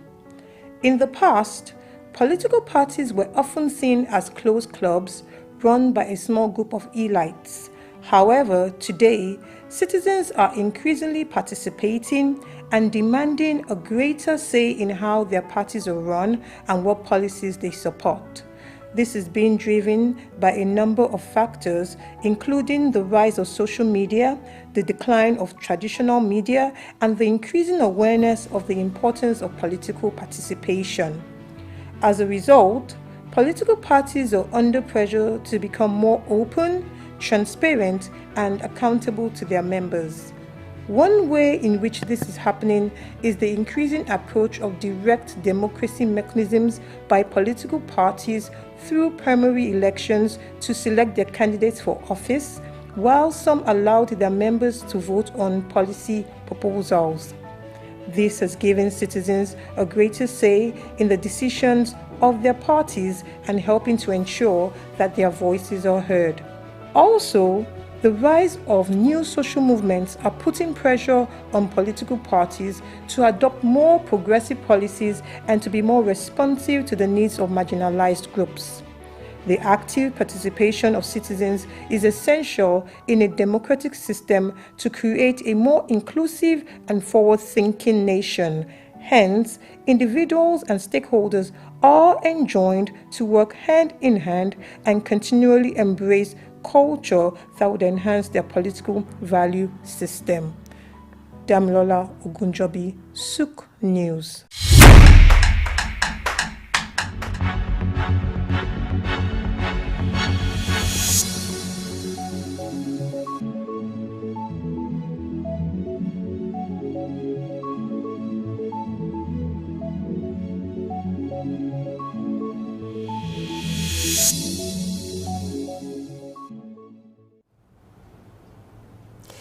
Yes, so just watch the report on political party culture and participation, as we will be turning now to look at party structure and, of course, culture. In our last discussion, we talked about the guest rather talked about party structure not being favorable to the active participation of women in politics. Now let's talk about that extensively. Sometimes even the candidates, the options that the electorates are presented with doesn't give them with much of an option to make.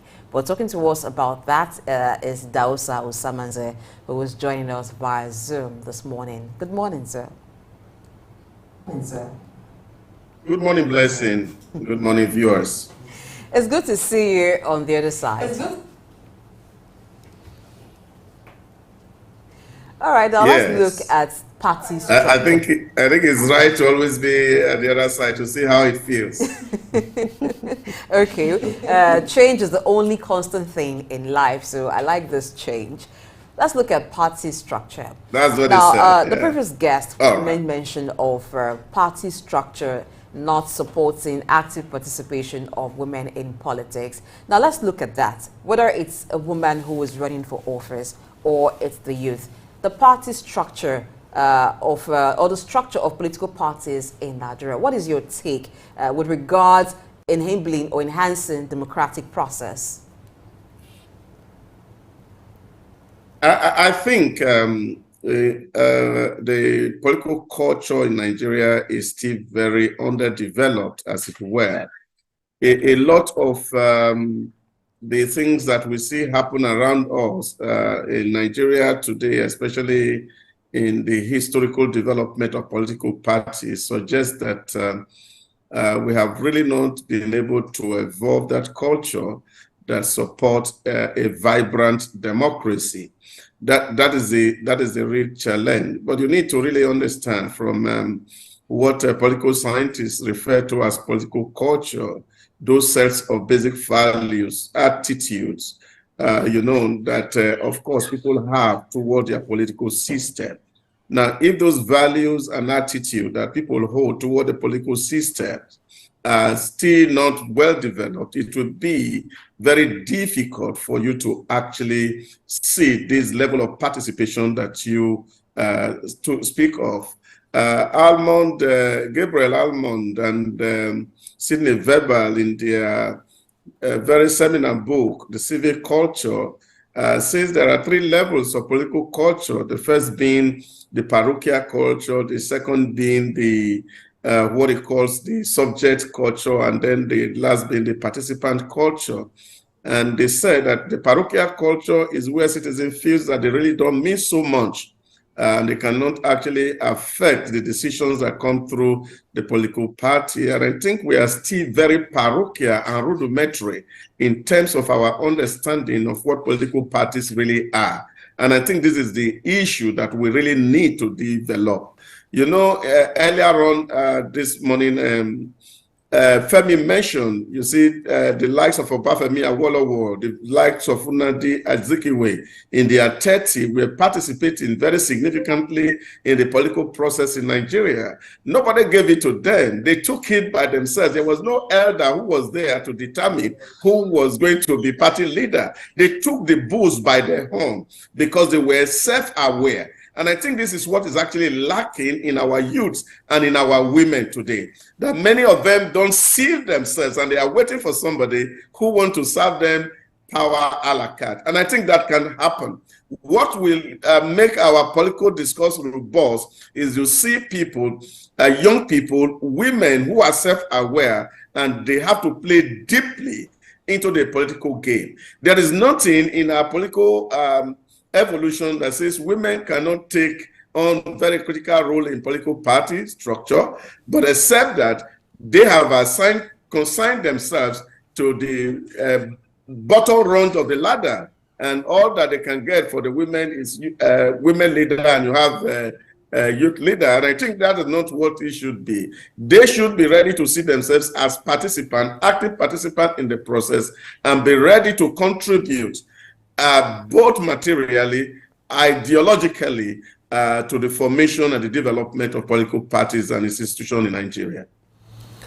Let's look at the present political, or when it comes to party structure in Nigeria. We maintain what we call the multi-party system. unlike in the past where you have two-party system, you know, in 1993 you have the SDP and the NRC, and thereabout it has changed to multi-party system. Now, talk to us the merit and the demerit of having multi-party system in Nigeria, if that has really helped our political system or not. Well, I think, like they say, the more the merrier.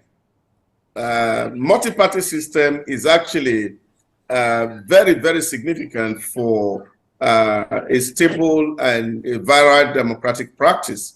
In other words, that the people and the citizens have so many options from which to make a choice from. Don't forget that democracy is about choice making, and people come together based on their various views, based on their various interests, and then they are able to aggregate it around their political institution. And I think the problem that we have had in this country, especially in the evolution of party system, is that many people think that, of course, until you play at the center, that you are not very significant. You know, when we look at party structure and formation, for example, in the United States, a lot of people feel that America is a two-party state, but that is not really very true, because you have a lot of political parties in America that may not be playing at the center, but they are very active at the mayoral level, and they can win election there, and they can show their competence. So even America, by practice, is also a multi-party democracy of a sort, although there are two basic parties that are known. Same is happening in the UK and some other advanced economies. You see, the real issue here is not about whether the structure of the parties are right or wrong. The issue here is that we as citizens, we must first of all understand that we have a stake in the nation. And two, we must be able to articulate and aggregate our interests around political institutions. And then, of course, that leads to the formation of political party. What we have seen in time past is that we have not seen a natural evolution of a political party. All you see is that people have set up this process, and it becomes people to come and join. And they are not joining on the basis of even their own particular interest, because what political party means to us in this part of the world is just access to power. And then when you have power, you have everything. And once we have those kind of views about politics, it will be very difficult for us to be democratic, even in the terms of contesting or contestations of electoral offices. Taking into cognizance our diversity, so how does ethnic and regional dynamics affect political party culture and even affiliations? Yeah, that's the point I'm trying to make. Parties are formed around interests. So when people who have same interests come together, naturally to say, well, we have aggregated our interests, and this is the sum total of it. And then they develop that platform to push those ideals, which is, of course, some called ideology. You see, but because what has happened in the political history of Nigeria is that we have restricted ourselves basically to this idea of either you are a socialist or you are a capitalist. But I think it's far more than this, that what political party ought to do is to help people aggregate and put together their viewpoints on the things that matters to them. And on the basis of that, they can form a political party. So if it is ethnic consideration that is important to you, for example, you can actually aggregate around it. But what that means is that if you are going to do election, you already know where your geography is, that it cannot be national. So which means all that concerns you is to see what to do with political power within your jurisdiction, where, of course, you have similar viewpoint. Now, but if you want to play and cut across your ethnic divide, then, of course, you must have a political party that spreads to the other part. You see, but some of the legislation today that we are having, take, for example, you look at our electoral law, where the law says, oh, God, before you can play, you must have a national spread. Those things are not necessary. They should be natural, that people should just be able to understand that, look, I am coming to play politics, and they know where they can win elections and where they cannot win elections based on the interests that they represent. And I think this is what we really need to understand about party politics. All right, let's look at this issue of independent candidacy. There are some political gladiators who argue that Nigeria has come of age and there's a need to provide or make provision for independent candidacy. Do you subscribe to that thought? Yeah, this for me should really be just natural with INEC. What that means is that you are looking at it from the point of view that if I, as Idahosa, want to play in politics, and I don't subscribe to the ideals of the existing political parties, I should be given free expression to participate. You may not even know as those numbers of people or citizens whose views may align or whose interests may co-terminate with my interest. So I think we must be liberal enough to remove all the constraints and hindrances in terms of party formation. They should be allowed to evolve naturally. People of interest must come together and aggregate themselves and put those structures in place. And those who don't believe in the views, in the ideals of existing parties should be allowed to go to the polls and test their popularity. And you see, this is where the real challenge is for us, because we believe that everybody who contests must contest on the basis of political party. But I think democracy, especially liberal democracy, has grown beyond this. And America has been able to exemplify this, that of course as independent, you can go around and contest elections, and if it is possible, you can win and get into office. Okay, talking about contesting for elections, let's look at primary elections, which are held at the party level. How crucial is this in the kind and quality of candidates that are presented to the electorates?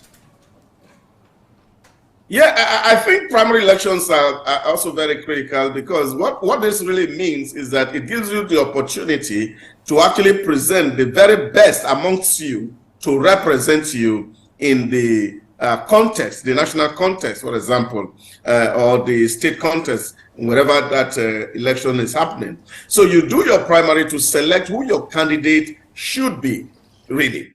And of course, these, of course, ought also to be very democratic. In other words, you also give freedom for people to participate. And I think this is the real challenge that, of course, Nigeria has had over the years, that we don't have internal democracies.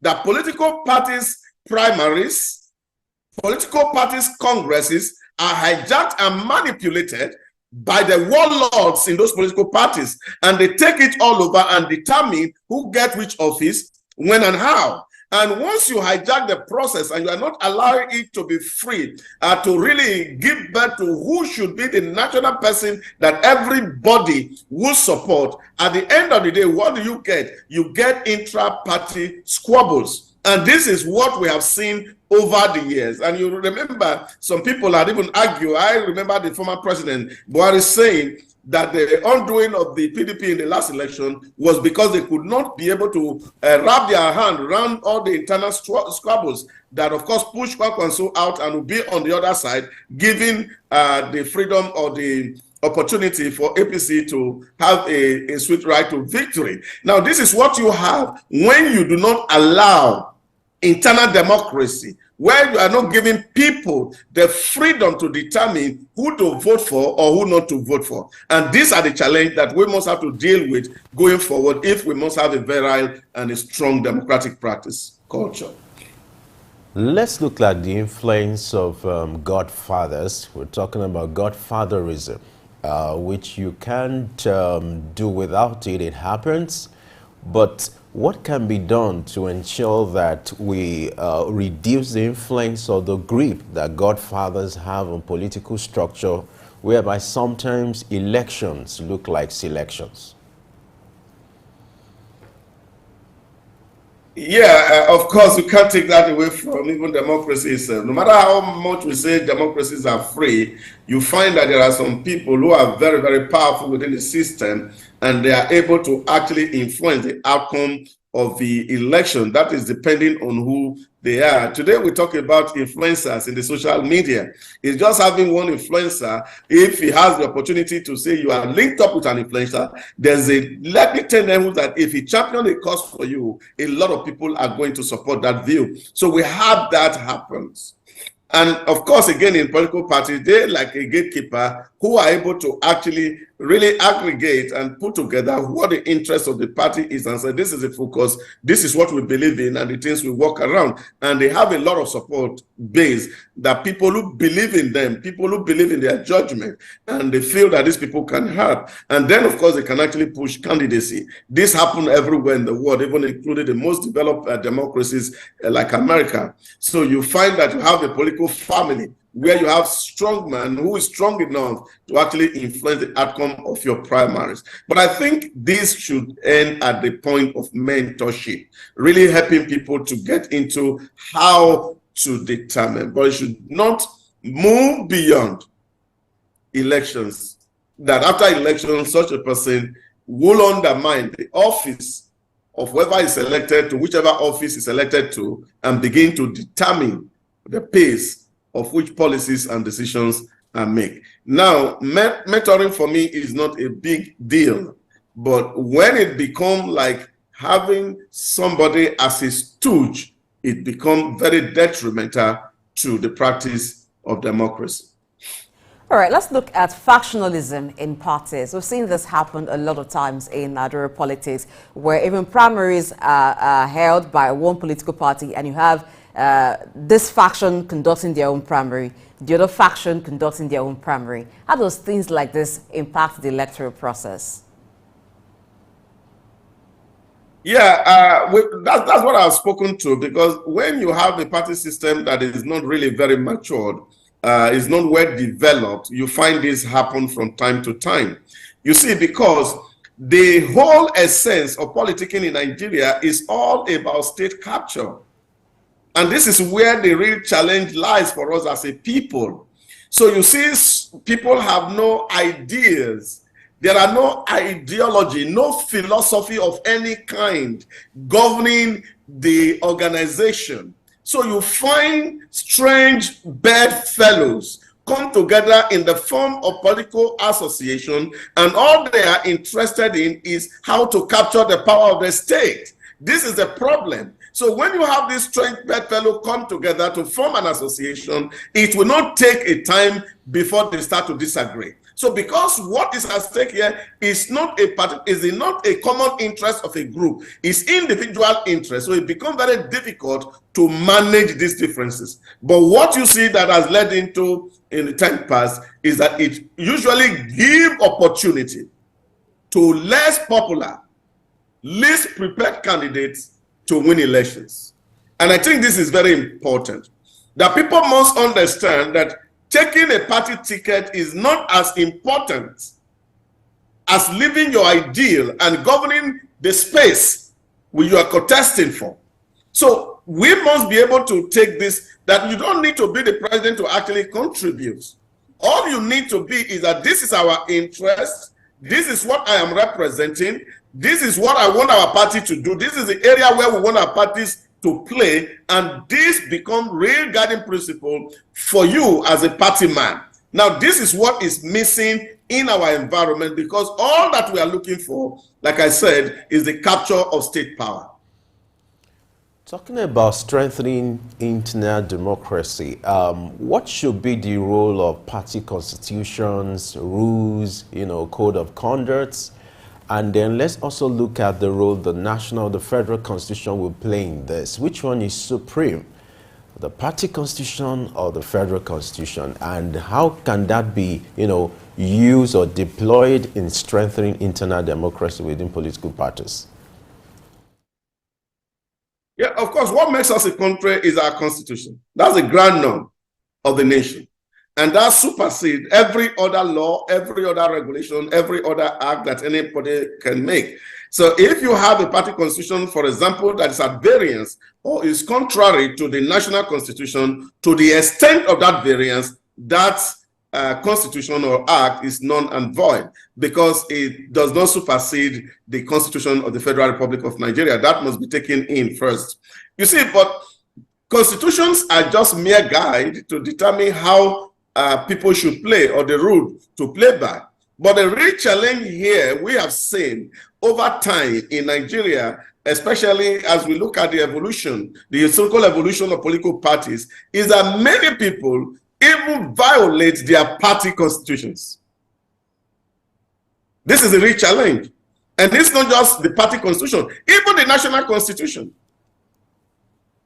So many people have the rules written, but we don't have the courage to play by the rules. And this is a problem. Because power becomes so expedient for us that every other thing becomes secondary. And I think this is where we need to really work on. Because the real power that strengthens or drives democracy is the rule of law. That people are playing by the rule. They understand what the Constitution says, and they are willing to obey and live by the terms of the Constitution. Now, once people understand this requirement, then every other thing will be a given in democratic practice. So what is the role of INEC as the electoral umpire in ensuring compliance of political parties with electoral laws? Well, I think the laws are also very clear on the role INEC should play in this regard. INEC is an umpire. It's just like a referee. He doesn't play in the match. And as a referee, all you do is to play by the rule of the game. Every game is guided by rules and regulations. And to the extent that people are deviating from the rules that govern the game, all that the referee will need to do is to sound a whistle. And that's what INEC should do. Look at those who are contesting elections, the political party, and see whether they comply with the extant laws of the land. And to the extent of that compliance, you can either admit or disqualify them from contestation. This is the role of INEC. It should be an unbiased umpire to look at the participation vis-a-vis the laws of the land that governs the participation itself. All right, let's look at the manner at which we play opposition in this climb compared to the other climb. Playing opposition here looks more like antagonism, rather than sharing of ideas or providing alternatives to what the government of the day is offering. What should be the ideal when it comes to parties playing opposition? Well, like you say in warfare, politics is a warfare where, of course, you have to deploy whatever that is within your reach to pull your opposition down. So propaganda becomes part of the norm of the political contestation. But you see, the big problem we are having here today really is that we don't have a deep political culture where people really have to focus on winning elections. What you see happen around our space is that immediately a winner emerges after a national election. The opposition, they go into the cooler until another election cycle. And this is not healthy for democracy. Now, in most advanced democracies of the world, opposition form shadow governments to put the governing party to check. So if you, for example, APC had won this election, the general election in Nigeria, the other opposition party don't need to wait till 2027 before they can start mobilizing. As a matter of fact, they should also set up their kitchen cabinet, which of course they call shadow cabinet, to be able to review the public policies of this regime. and then be able to use them as basis to discredit the governing party against the next election cycle. And this is what it should be like. But unfortunately, you find that all that we're all interested in is just how to win election. And this is why you find that even cabinet formation is a problem for us, because we have not developed this political culture that enable us to play a very functional opposition. The kind of opposition we play today is dysfunctional. It's not healthy for democracy. When we see all that we do is just to see how to destroy the entire system, that won't work for anybody. What opposition should be doing is form a kind of what they call shadow government and have ministers in place, so that when they are going to contest in the next election cycle, we will be rest assured of who their ministers are going to be based on what they're doing while they are not in power. Okay, quickly before we go, we're looking at internal democracy in Nigeria from 1960 on to now, even though that democracy in Nigeria had a lot of times been truncated until 1999, where we've had sustained democracy in Nigeria. But looking at the party, the political culture of the parties then and now, what are those things that seem to have been a problem that we still find today, or what they got right that need to be gotten right as well in this time? I think I've alluded to that why we started this conversation. For us, some of us who are students of history, we have really not been able to shift from the foundation that were laid by our founding fathers. And most of the things that you see really today playing out in our politics were the same politics that were played by our founding fathers. Why we give them kudos for pioneering independence for Nigeria, which was quite worthwhile. But we must not fail to also point to some of the issues that plague the republic. Take, for example, the build-up to independence. Nigeria actually had a one-party state until the death of Herbert Macaulay, for example. And immediately Herbert Macaulay died, the center of the Nigerian nationalistic movement could no longer hold. Because we saw that in 1951, there was no smooth transition who became the new leader of the NCNC. The Egba Omo-Oduduwa was formed and transformed into a political party in September of 1951 by late Obafemi Awolowo. And of course, the Northerners had no other option than to form NPC in December of 1951. And therefore, automatically, the vehicle that was carrying everybody toward independence, the NCNC, became an Igbo political party. That is how we came into the ethnic politics that we play today. It was actually started by these, our founding fathers. So what you see play out in our politics today, why for us is always our turn to take what is in government. Actually, that bedrock was laid by our founding father, and we must tell ourselves this simple truth. And this was what the first coup plotters actually were trying to fight, but unfortunately ended up in doing the same thing that they thought that they were going to exterminate in our political, in the body of our body politics. So this is the real issue. So there's no significant difference or shift. Take, for example, when Action Group was founded, the sage, Obafemi Awolowo, was the presidential candidate and at the same time, the chairman of the party. And that was not a good governance structure. So this is the issue. And that also played out in 1978 when he founded the UPN. So you have these basic issues that the greed to take power started with them. And that greed is still what we are fighting today. As a matter of fact, I say to people, the problem we see in our politics today is the struggle for power between Obafemi Awolowo, Nnamdi Azikiwe, and Sardana of Sokoto, Ahmadu Bello. This struggle between these three personalities, we have not been able to overcome it, even as a nation, as we speak today.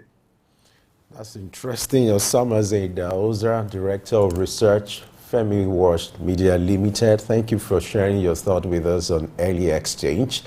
I'm glad to have you on the other side this time around. All my pleasure. Thank you, Femi. Blessing, thank you. All right. We'll go on a short break now. When we come back, we'll continue the last discussion for today. So we save the best for the last. So don't go away.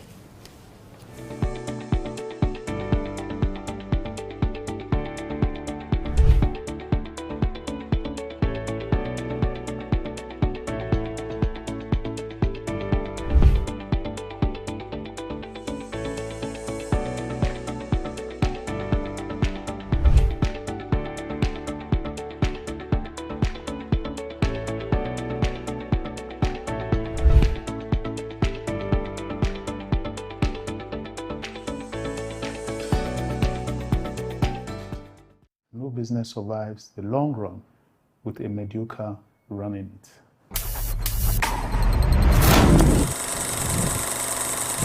So we grew up in an era where our parents wanted us to be doctors, engineers, and lawyers.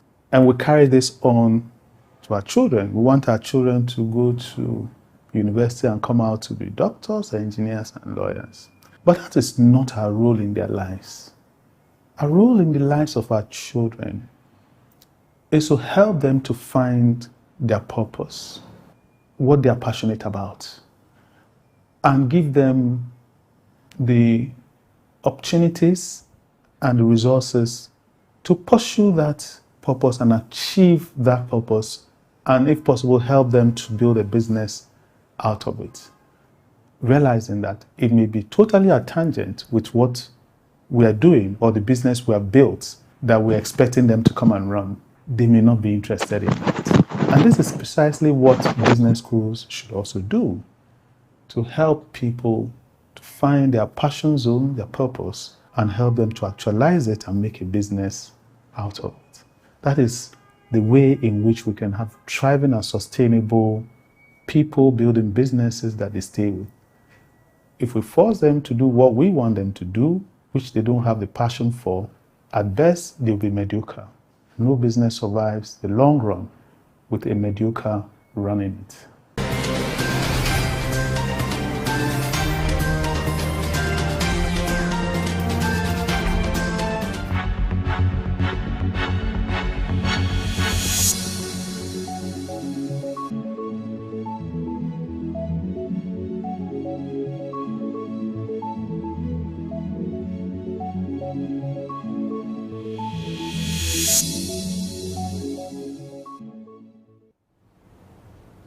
It's still pre-independence pressure and the program is still early exchange. We've been looking at Nigeria 6-3, looking at how far we've gone as a nation, our wins, losses, the challenges, and the task ahead.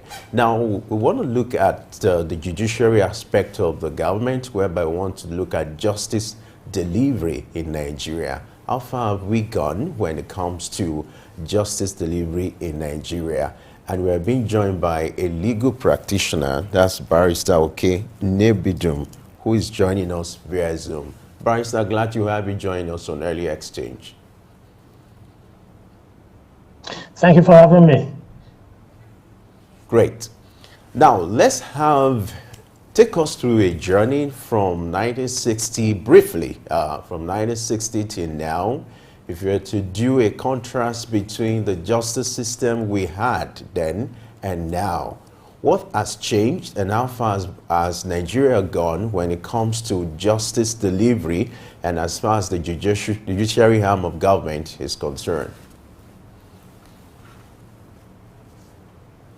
Okay, thank you so much. I want to appreciate this opportunity.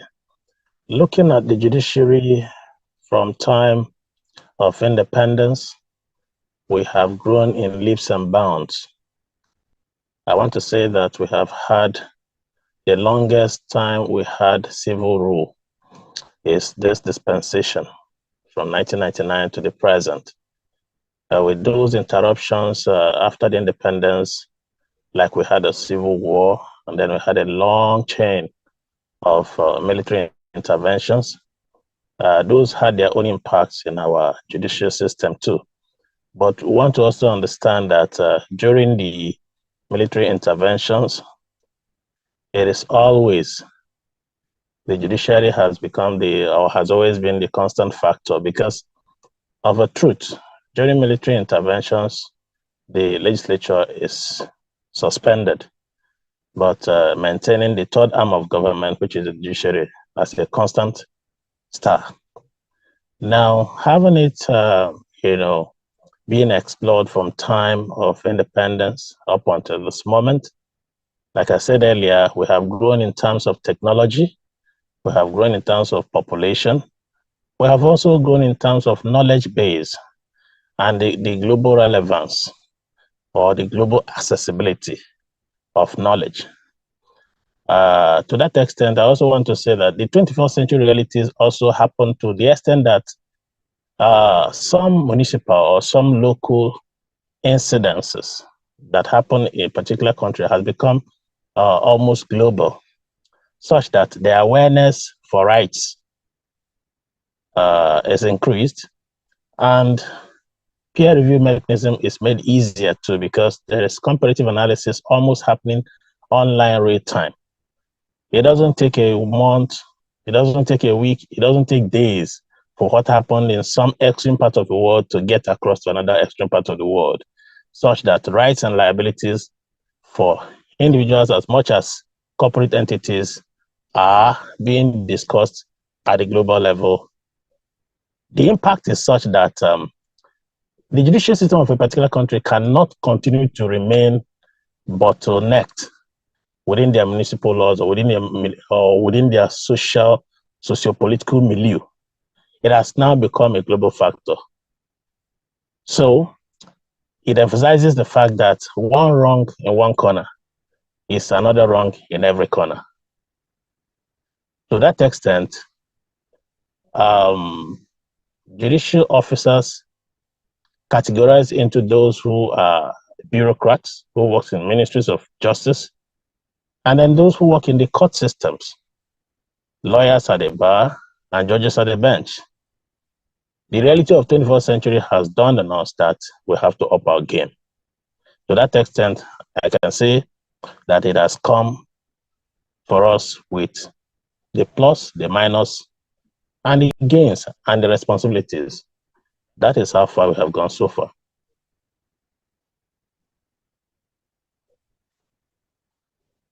Also in the justice system in Nigeria is that there is delay in litigation. We have one case going on for several years, and it just keeps going on like that. What are the issues?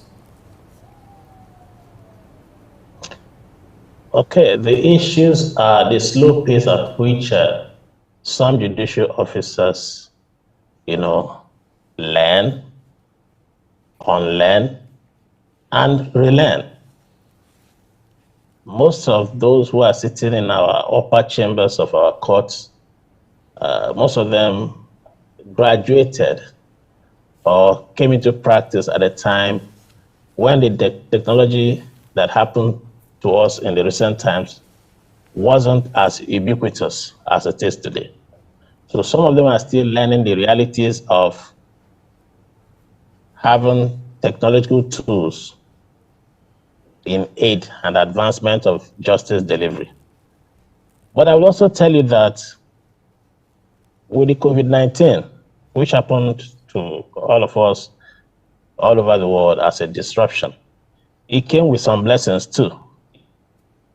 Following that incident, particularly to Nigeria, most courts in Nigeria adopted virtual hearing and have so amended our laws and the rules of courts to that reality. So again, talking about cases lasting in courts for more than necessary, it is against the legal principle that justice delayed is justice denied. I can understand your pains. I can understand the concerns of entrepreneurs.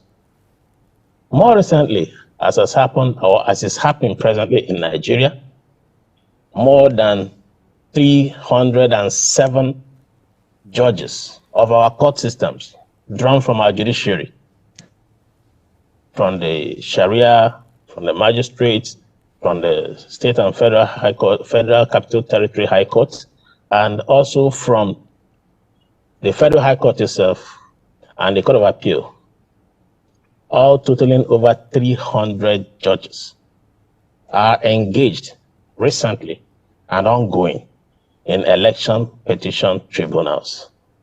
You can't imagine the delay it will cause in court dockets lying fallow in their courts.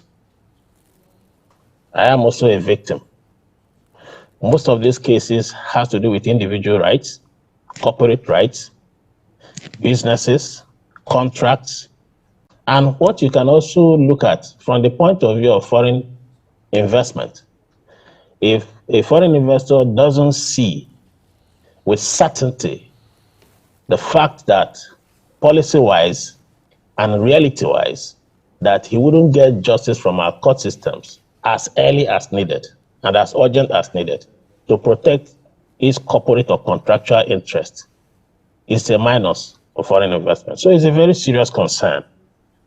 We must stop politicization of our courts, or to an extent, engender or evolve a system such that politicians should behave themselves.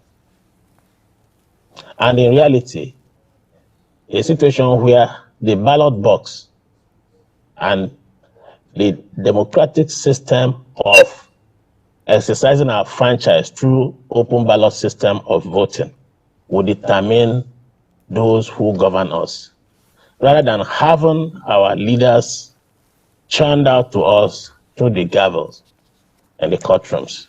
It's a serious concern, the fact of delays in justice system in Nigeria. All right, let's look at looking at the judicial arm of government in Nigeria. What will you say about the quality and the quantity of judicial officers on the bench and at the bar as far as Nigeria is concerned? It is also another serious concern because, talking from the bar, we are guided, regulated, and we have our code of conduct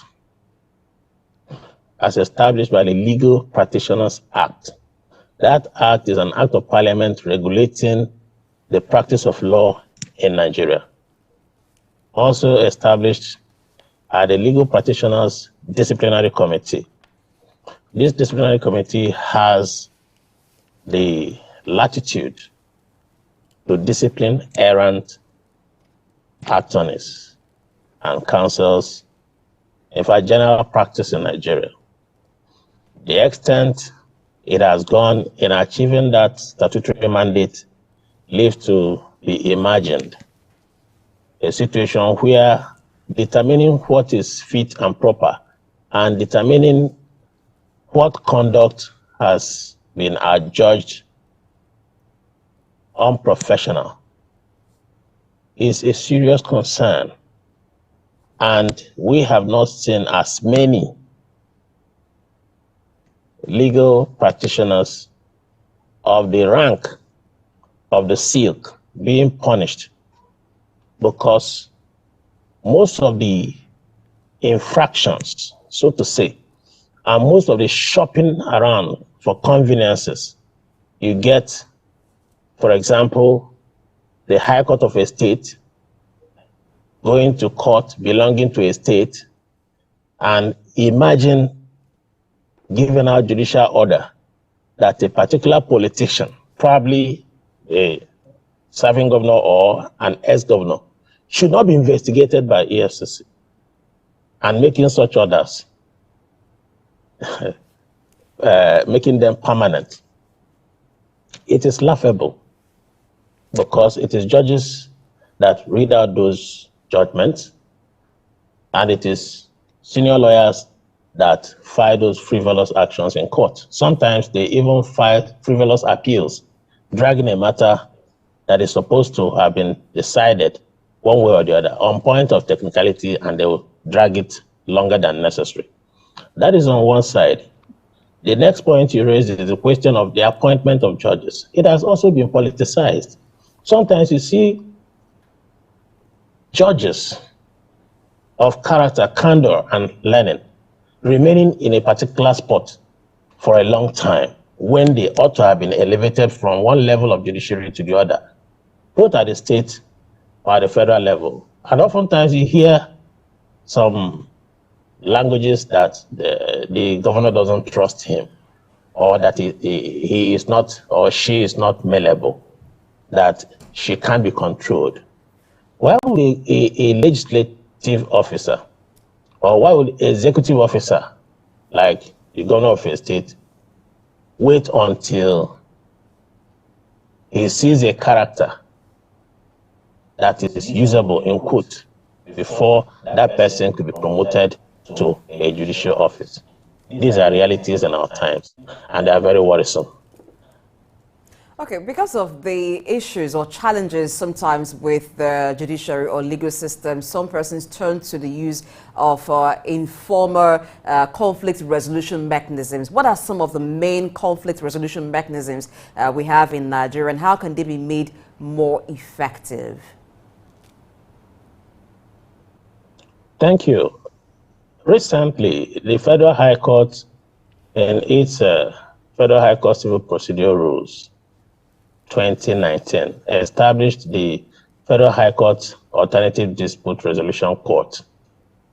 Before then, Lagos took the lead by establishing the multi-door court, and it has spread like wildfire all over the states.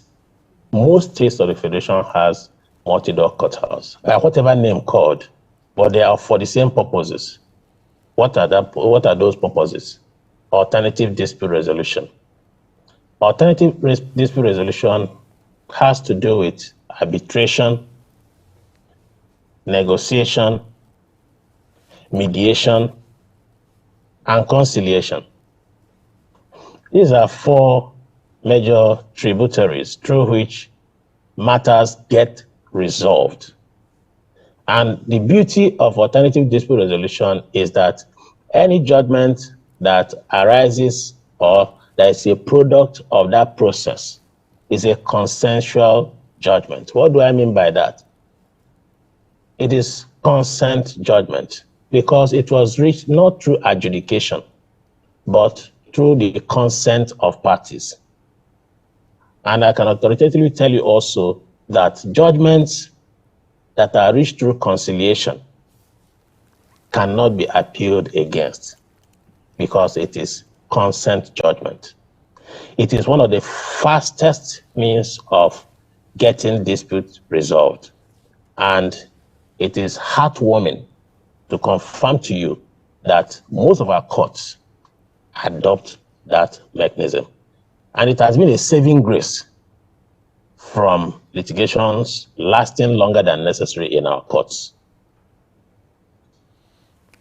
All right, talking about cases lingering in court, there's this advocacy for special court. One of the arguments is if this will help, because there's this saying that hope deferred make the hearts weary. Now, do you subscribe to that school of thought that there should be special courts? Special courts for what purposes now, if I may ask?